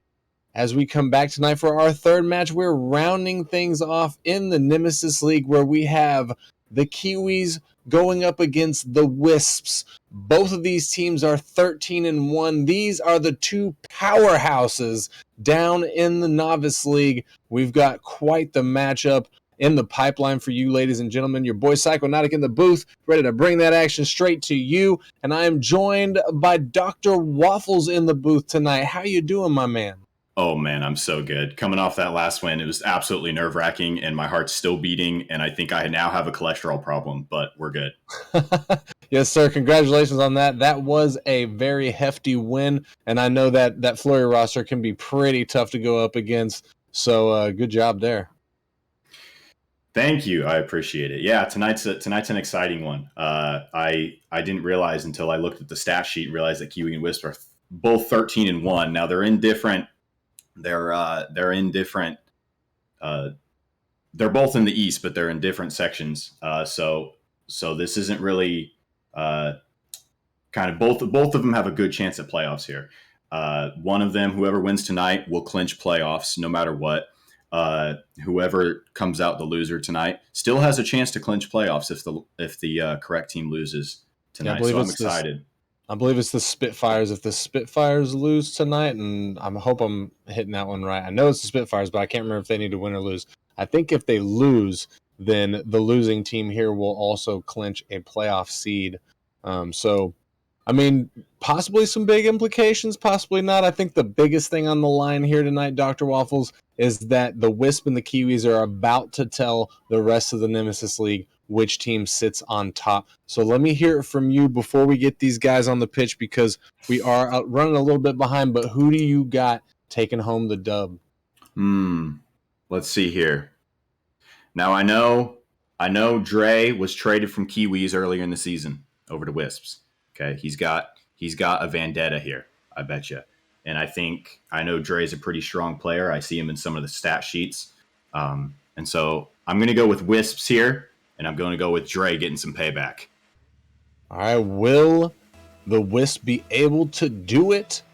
Or will the Kiwis clinch this? Vigil, PHN, and Music on the Kiwis roster. Music, the team lead, and just an all-around nice fella leading up the Kiwis here, though. I gotta say, Vigil is probably the player to watch from the Kiwis, Dr. Waffles. He has gained a lot of momentum in this league. Vigil, as I say it, with a huge save and another save on the goal line to keep that away from the Wisps. And already, I gotta say, Dr. Waffles, the Wisps seem to be putting the Kiwis on their toes. Vigil with the shot. Yeah, absolutely. I've seen shot after shot already. Everyone coming out swinging hard. Some good attempts, some good solo attempts coming out. Let's see if they can. But the defense is held up. Let's see if someone can break here. Yes, it certainly has. About 60 seconds gone now from the clock as Dre is up. Can't find the touch he's looking for. Sage looking for the demo, but Vigil's going to get over him. Vita to take it right off of him. And Music has got a little bit of space in the midfield. Pops it up over Dre, and he's there for the second touch. Music starting this game off right, getting Kiwis the first net. Absolutely. Music coming in from midfield, getting full control, popping it up over Dre, and all he has to do is just make it look fancy from there. I got to say, that is not what I was expecting, as it seems, even though if we look at the scoreboard, shots are in favor of the Kiwis, it does still feel like the Wisp were controlling most of the momentum there, but that did not matter, as now Kiwis hold the lead, and they will be dictating the pace of this. They only need to maintain it for another 3 minutes and 30 seconds to get the first dub. And I've got some doggies in the background. I apologize. I'm sure most of y'all are used to them by now. I got somebody coming in the house, so they should. Yeah, we're good to go now. We're good to go. Dr. Waffles, I gotta say, not a lot has transpired in this last minute since the first goal from the Kiwis. No, yeah, that first minute into the game, people just they were coming out several shots in a row, and now I'm only seeing 5 shots total in the game. So for the last couple minutes, that midfield battle's been real here. No one's really been able to get a shot on goal. Kiwi does have the shot deficit there. They are on top with that. We'll see if they can keep it up. But yeah, defense is holding still here. Yeah, certainly not by much. Certainly not by much. Only Kiwis only having one shot over the Wisp at this point. It's been a pretty low offensive game so far. PHN with the second touch to get it around Dre, gets the butt shot in. PHN with a nice read, awkward little touch, throws Dre off, and he can't quite get the control off the backboard there to get it away. Good play from the Kiwis there to cushion their lead, now 2-0 as we enter the second half of game number 1. This is a best of 5 series in case you are new to the Nemesis Gaming League. So the first team to 3 game wins gets the match W. Oh my. Both of these teams vying for the number 1 spot in the Novice League. Dre off the ceiling, gonna 50 with music. Sageburner with the banger off the backboard. This could be the Wisp opportunity, but PHN with a huge demo on Sageburner and nobody else there to play the ball. As Dre pops it up, he's got one to beat. It goes under music as Dre gets the fake on the defender. I was just about to say, Wisps they're just not having the bodies there, the cars there to finish. But I guess it doesn't really matter if music just goes right over the ball. They don't need to be there. Yeah, he definitely thought Dre was getting that touch there, so he put a little bit of respect on Dre's name, but Dre just did not go for the touch. He went for the fake instead, and it worked out. However, Wisps still trailing by 1 with 1 minute and 45 seconds left on the clock. They still got a little bit of work to do if they want to take this W away from the Kiwis as Sageburner tries to put it into his own corner. And Music's going to 50 with them. PHN with a huge shot, getting it over the defender in net. PHN coming in with 3 shots now with 2 goals. Nice read off the corner there, and he was just faster than everyone. No one could read that.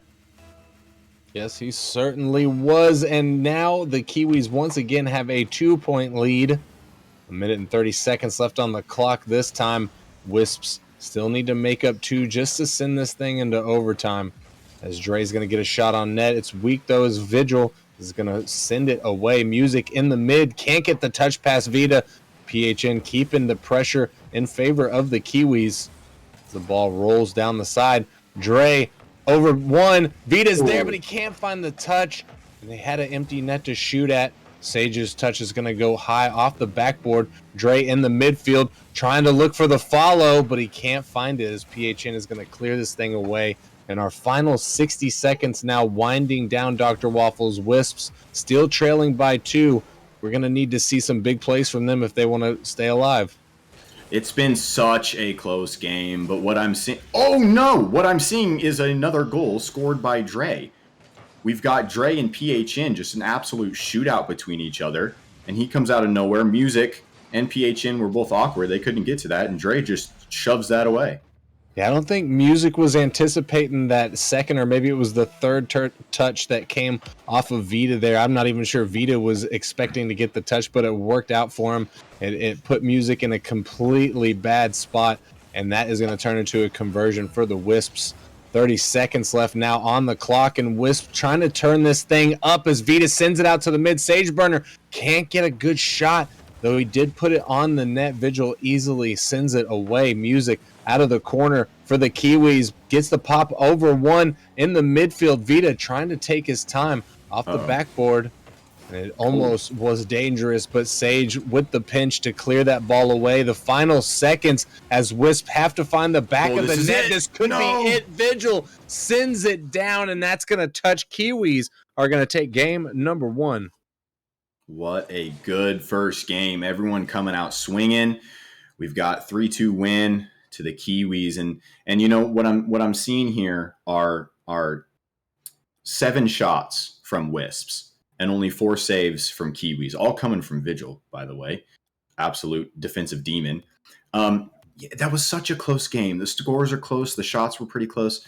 I think Wisps they just need to send that extra body.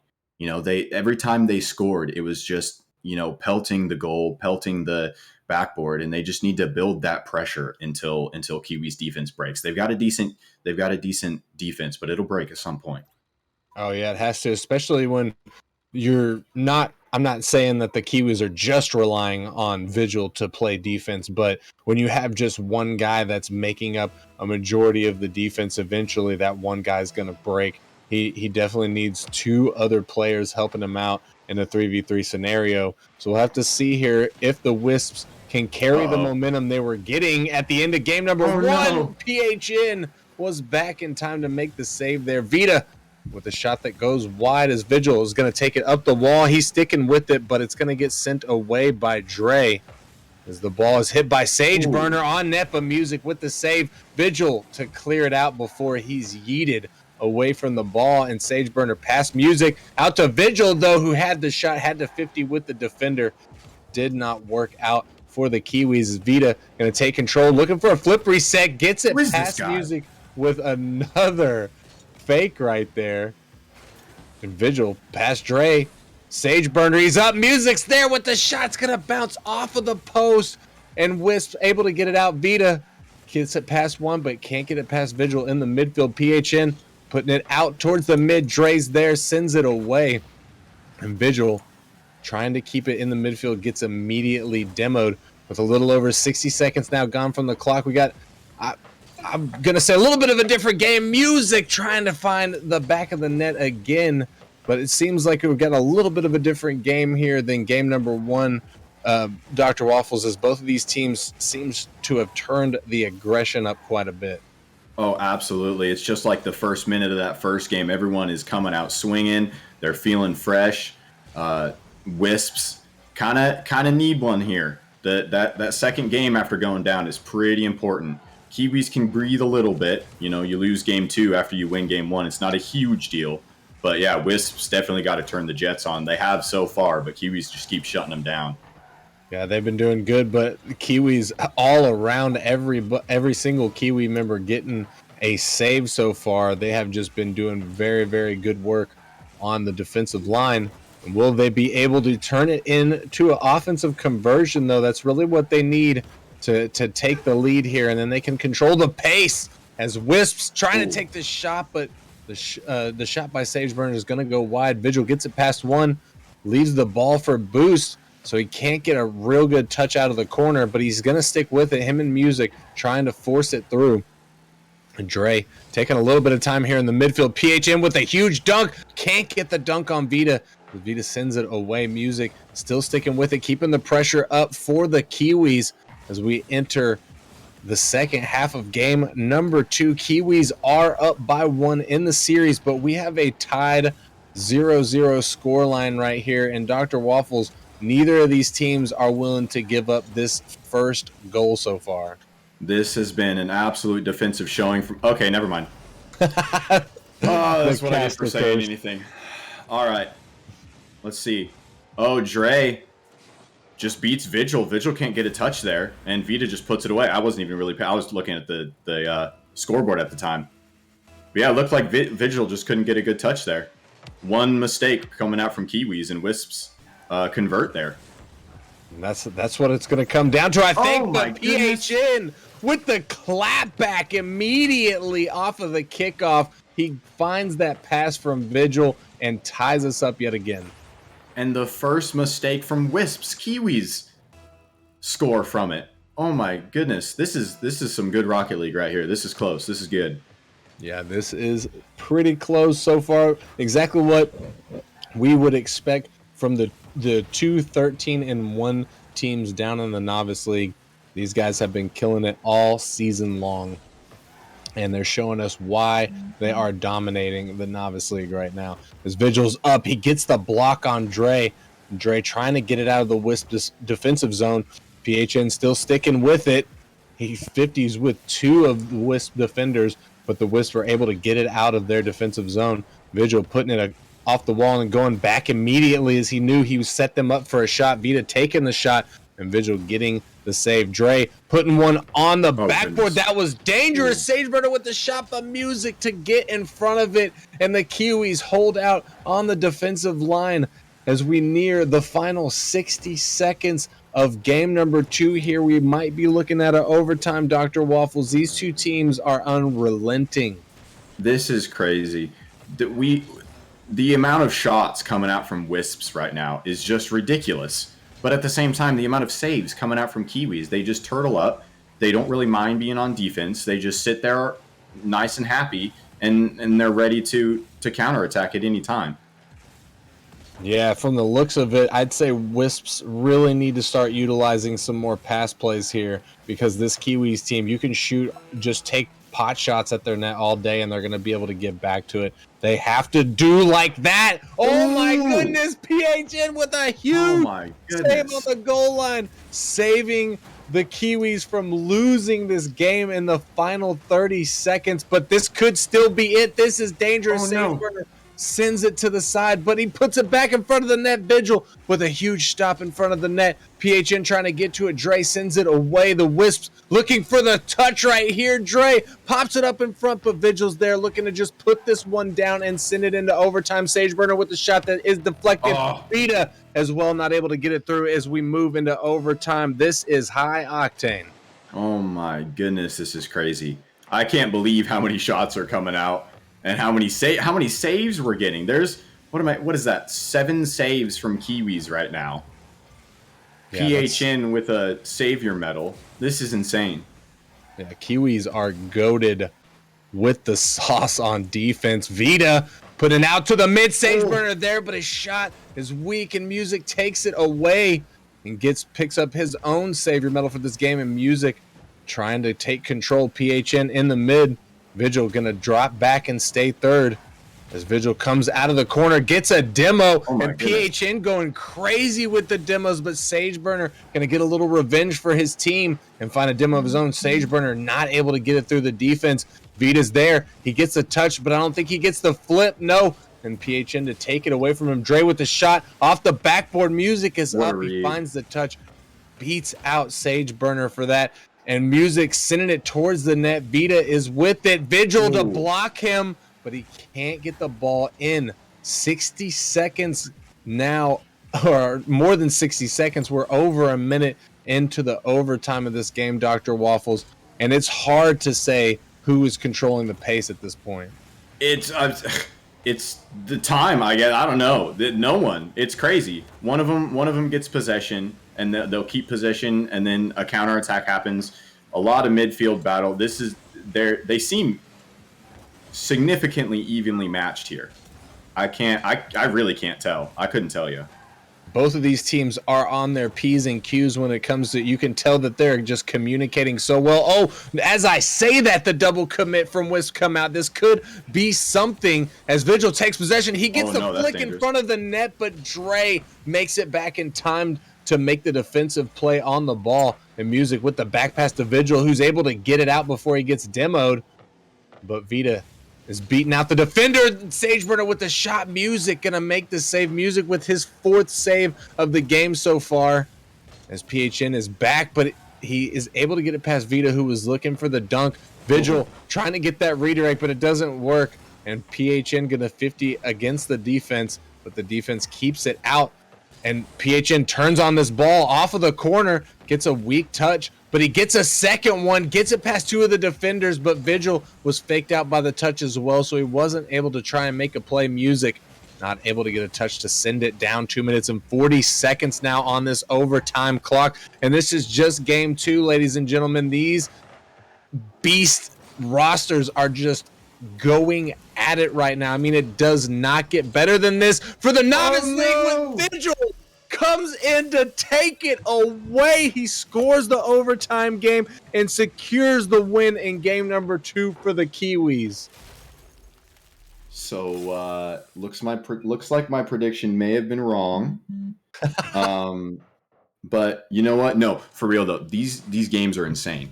They're so close. I'm seeing so many saves, so many shots. The ball is all over the field. There's hardly any time to stand around to think about what you're doing. These guys are on the ball and they are making plays. They're making saves. This is insane. This is probably the most entertaining novice game I've ever seen.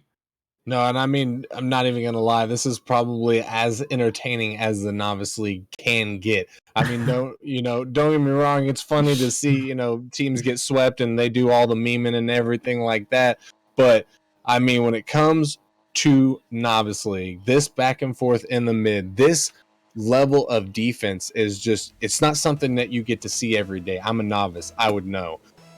So Absolutely. I'm super happy that we're getting to witness this right now, Dr. Waffles. Absolutely. It is a rare sight to come across in the Novice League to have some good plays like this and everything. And Wisps are definitely going to have to pull out some big plays here if they want to come back, because they're down 0-2 in the series. They're going to have to pull out the reverse sweeps here today. But it's not looking too promising in my opinion, Psycho. I definitely agree with that. It's not looking good for him. However, I would say if there's one team in the Novice League that had the potential to reverse sweep this Kiwis roster, it would be none other than the Wisps. Absolutely. I mean, they've just been killing it. But hey, the Kiwis obviously got their number right now. And they're not even, it's not even like they're dominating them. Dre with the shot, music getting back in time, but okay. Nobody else from Kiwis able to clear that ball out. Sage Burner starting things off for the Wisp. What a read from Music, jumping up as fast as he could to get the shot from Dre off onto the backboard, but the rest of the Kiwis just couldn't get it away for him. Good attempt from Music, good effort, but just couldn't quite finish that save off. And the Wisps taking, I want to say, the first lead of the series with the first 60 seconds gone from game number 3. You might be right. I feel like I am. I got a terrible memory, but I feel like this is the first time that they've taken the lead. I feel like they've been playing behind this entire series, but no more. Ooh. Dre trying to get the double touch, but he can't sink it. Is Vigil gonna take his time running down the sideline? He gets 50s, and PHN's there. He takes a shot, but it's gonna bounce off of the top post and out. That is unfortunate for the Kiwis. They needed that equalizing goal. Sage Burner got a little bit of time, but he can't keep control of the ball, trying to get it through Vigil, and he is going to push it through. Sage Burner woke up this morning and hit the gym. Where was Vigil's help? Oh, PHN was back from their attack, and Music got demoed, and man. Dre? Who was that? Dre?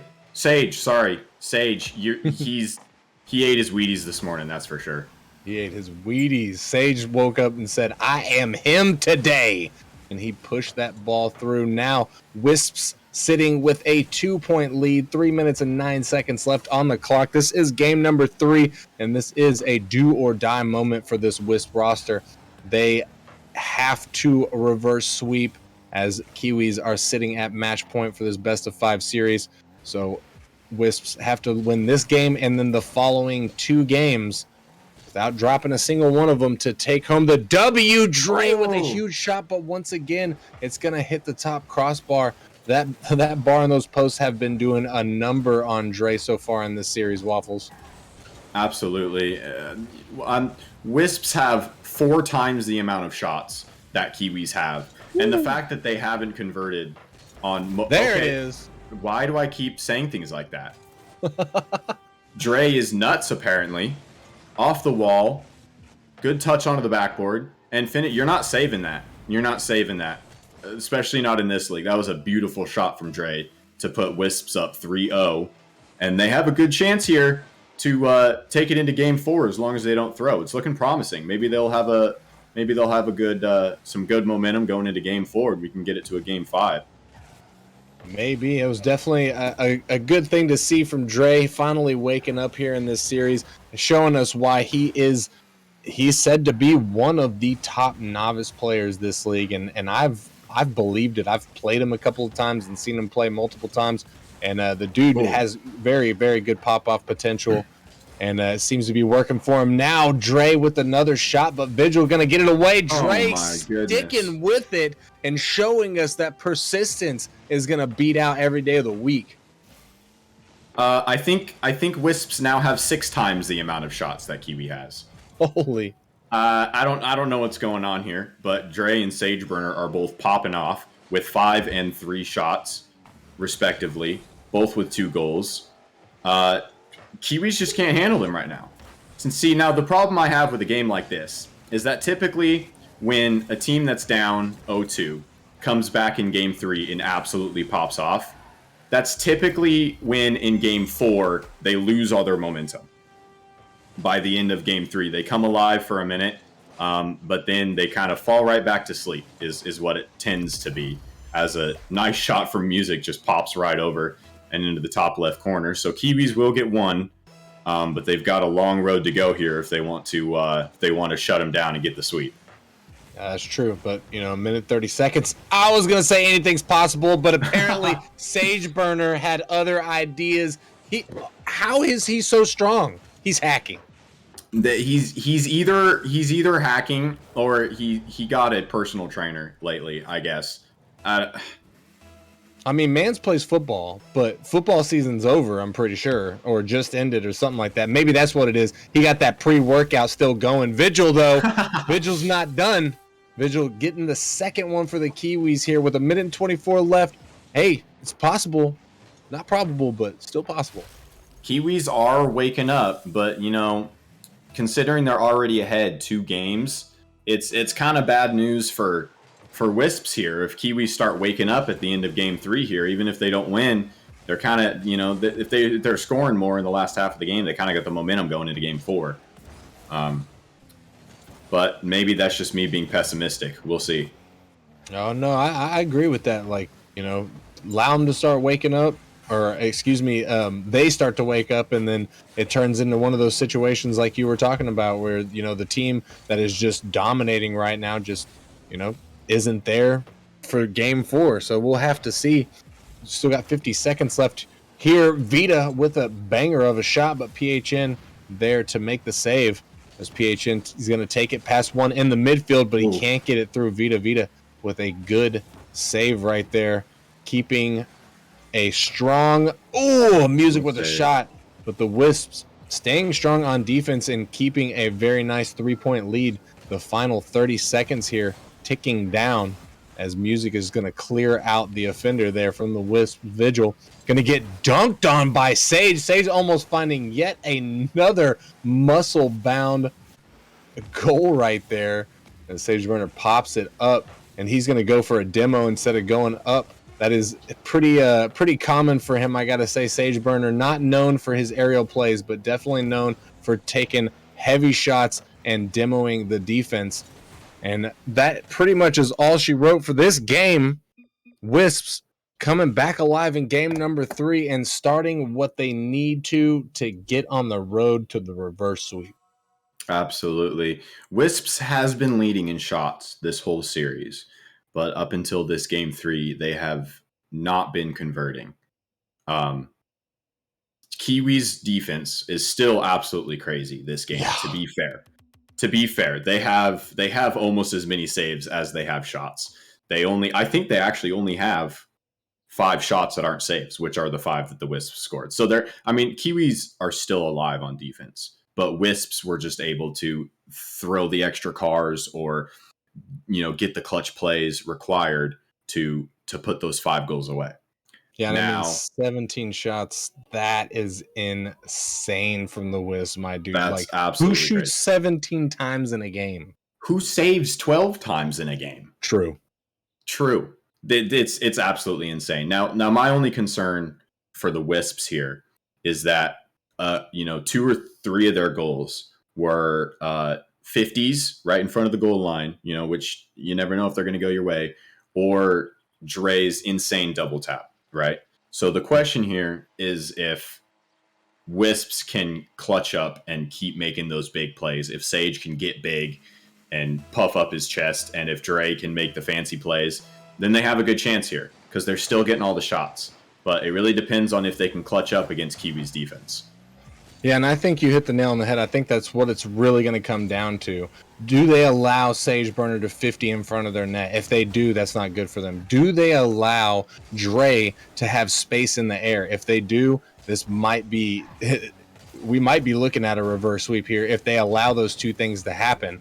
But if they're able to shut down Dre in the air and they're able to avoid the demos from Sage and not allow him to get good 50s in front of their goal, I mean, shoot, Kiwis could very well still pull this thing out. And Kiwis, if you are tuning in, this is game number 4 here in the Forbidden Temple, and the Kiwis are up 2-1 in the series. They only have to win one more game to take home this W and claim the crown of the better team out of these two teams for the regular season. And it's maybe not all over, but Vigil starting things off took about a minute to get things rolling, but Vigil is going to take the lead for the Kiwis, and that is not boding well for the Wisps based on the track record, Waffles. No, Dre had the missed touch over there in the corner, and all Vigil had to do was get a nice shot upper left corner, to be fair. But that's definitely not how you want to start out here as the Wisps. You've got your back against the wall here. You got to show up.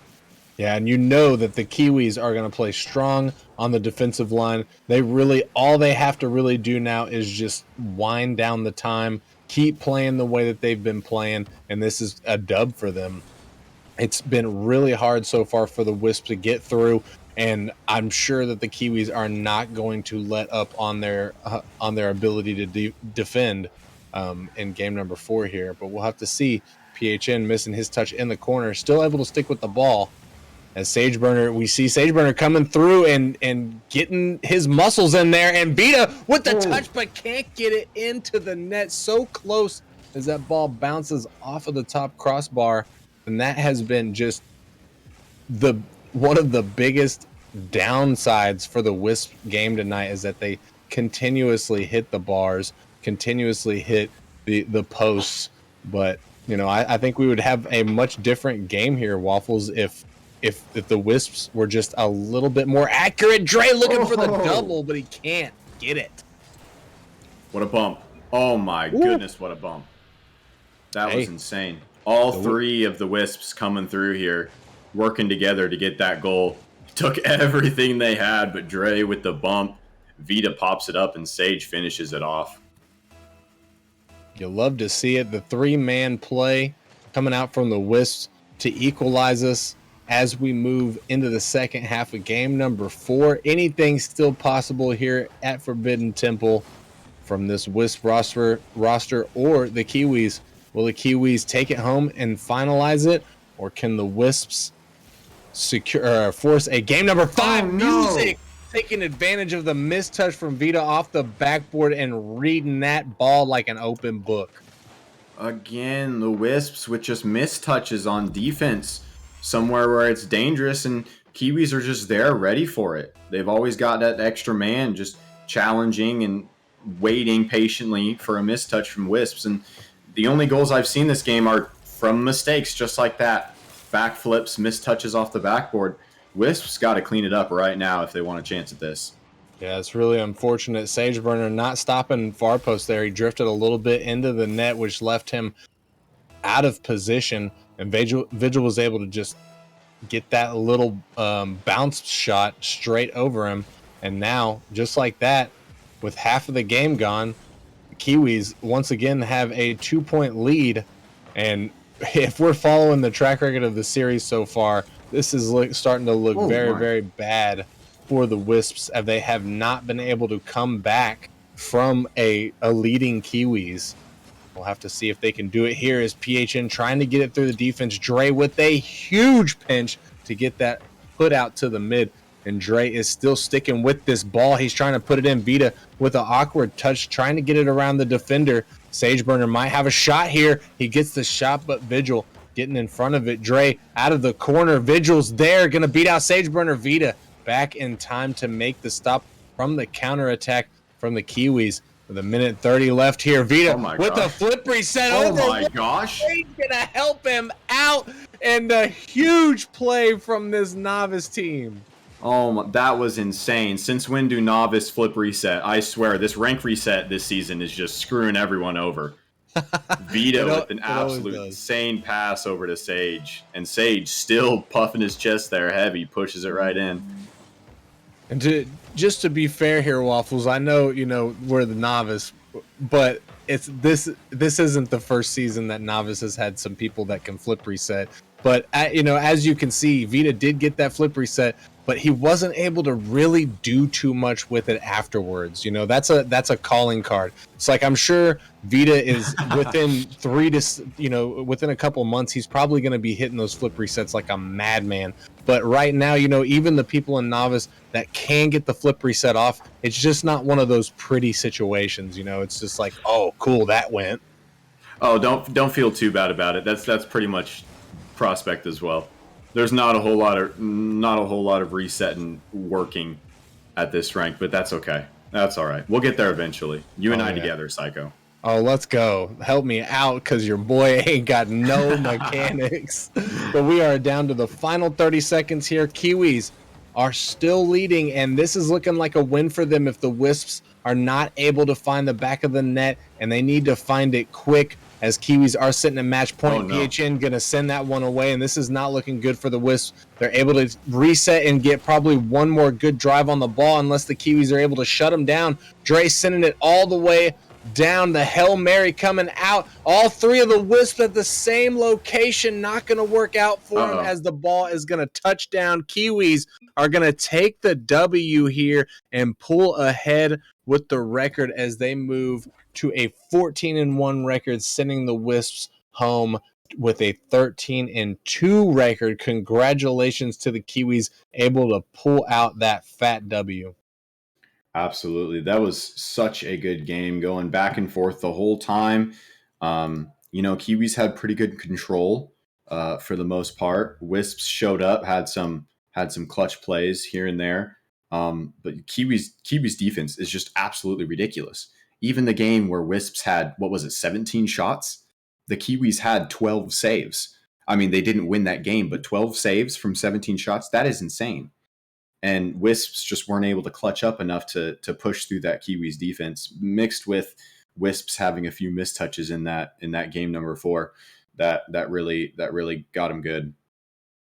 Yeah, that was quite an unfortunate situation for the Wisp there, but the Kiwis able to pull out a W, looking really, really hot, to be honest with you, looking like they're going to have a fantastic playoff run, and that did clinch them a playoff spot. I'm so bad with this stuff, so you have to excuse me. I don't know if they clinched the first seed or if they clinched a different seed. However, they did clinch a playoff spot with that win. And like we said earlier, the Wisp might have even clinched a playoff spot. I haven't been able to look at the reporting, but if the Spitfires drop their game tonight, then I believe that sets the Wisps into a playoff spot as well.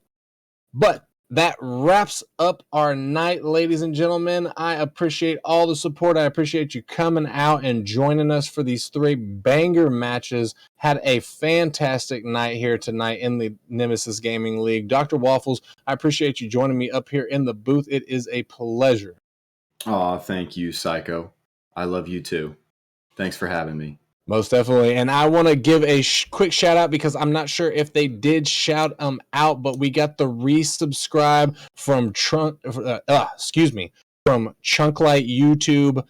Big shout out to him for the 1-tier subscribe. He's at 6 months. And also shout out to him again for the Challenger Premium sub. DJ, shout out for the Challenger Premium sub. The Titans premium subs, Sodak, Speed, Crip, and Valent. Shout out to you guys. And I'm going to shout out the novice subs too. Loosh, Jeff Masters, Sub-Zero, Hardpoint, Sandsbar. We could not be doing this without all of y'all's support, so I appreciate everything. That's going to wrap us up for the night, ladies and gentlemen. We will be back next week for week 9 with 3 more bangers on Monday night, 8 p.m. EST. You know where to find us. Have a great night.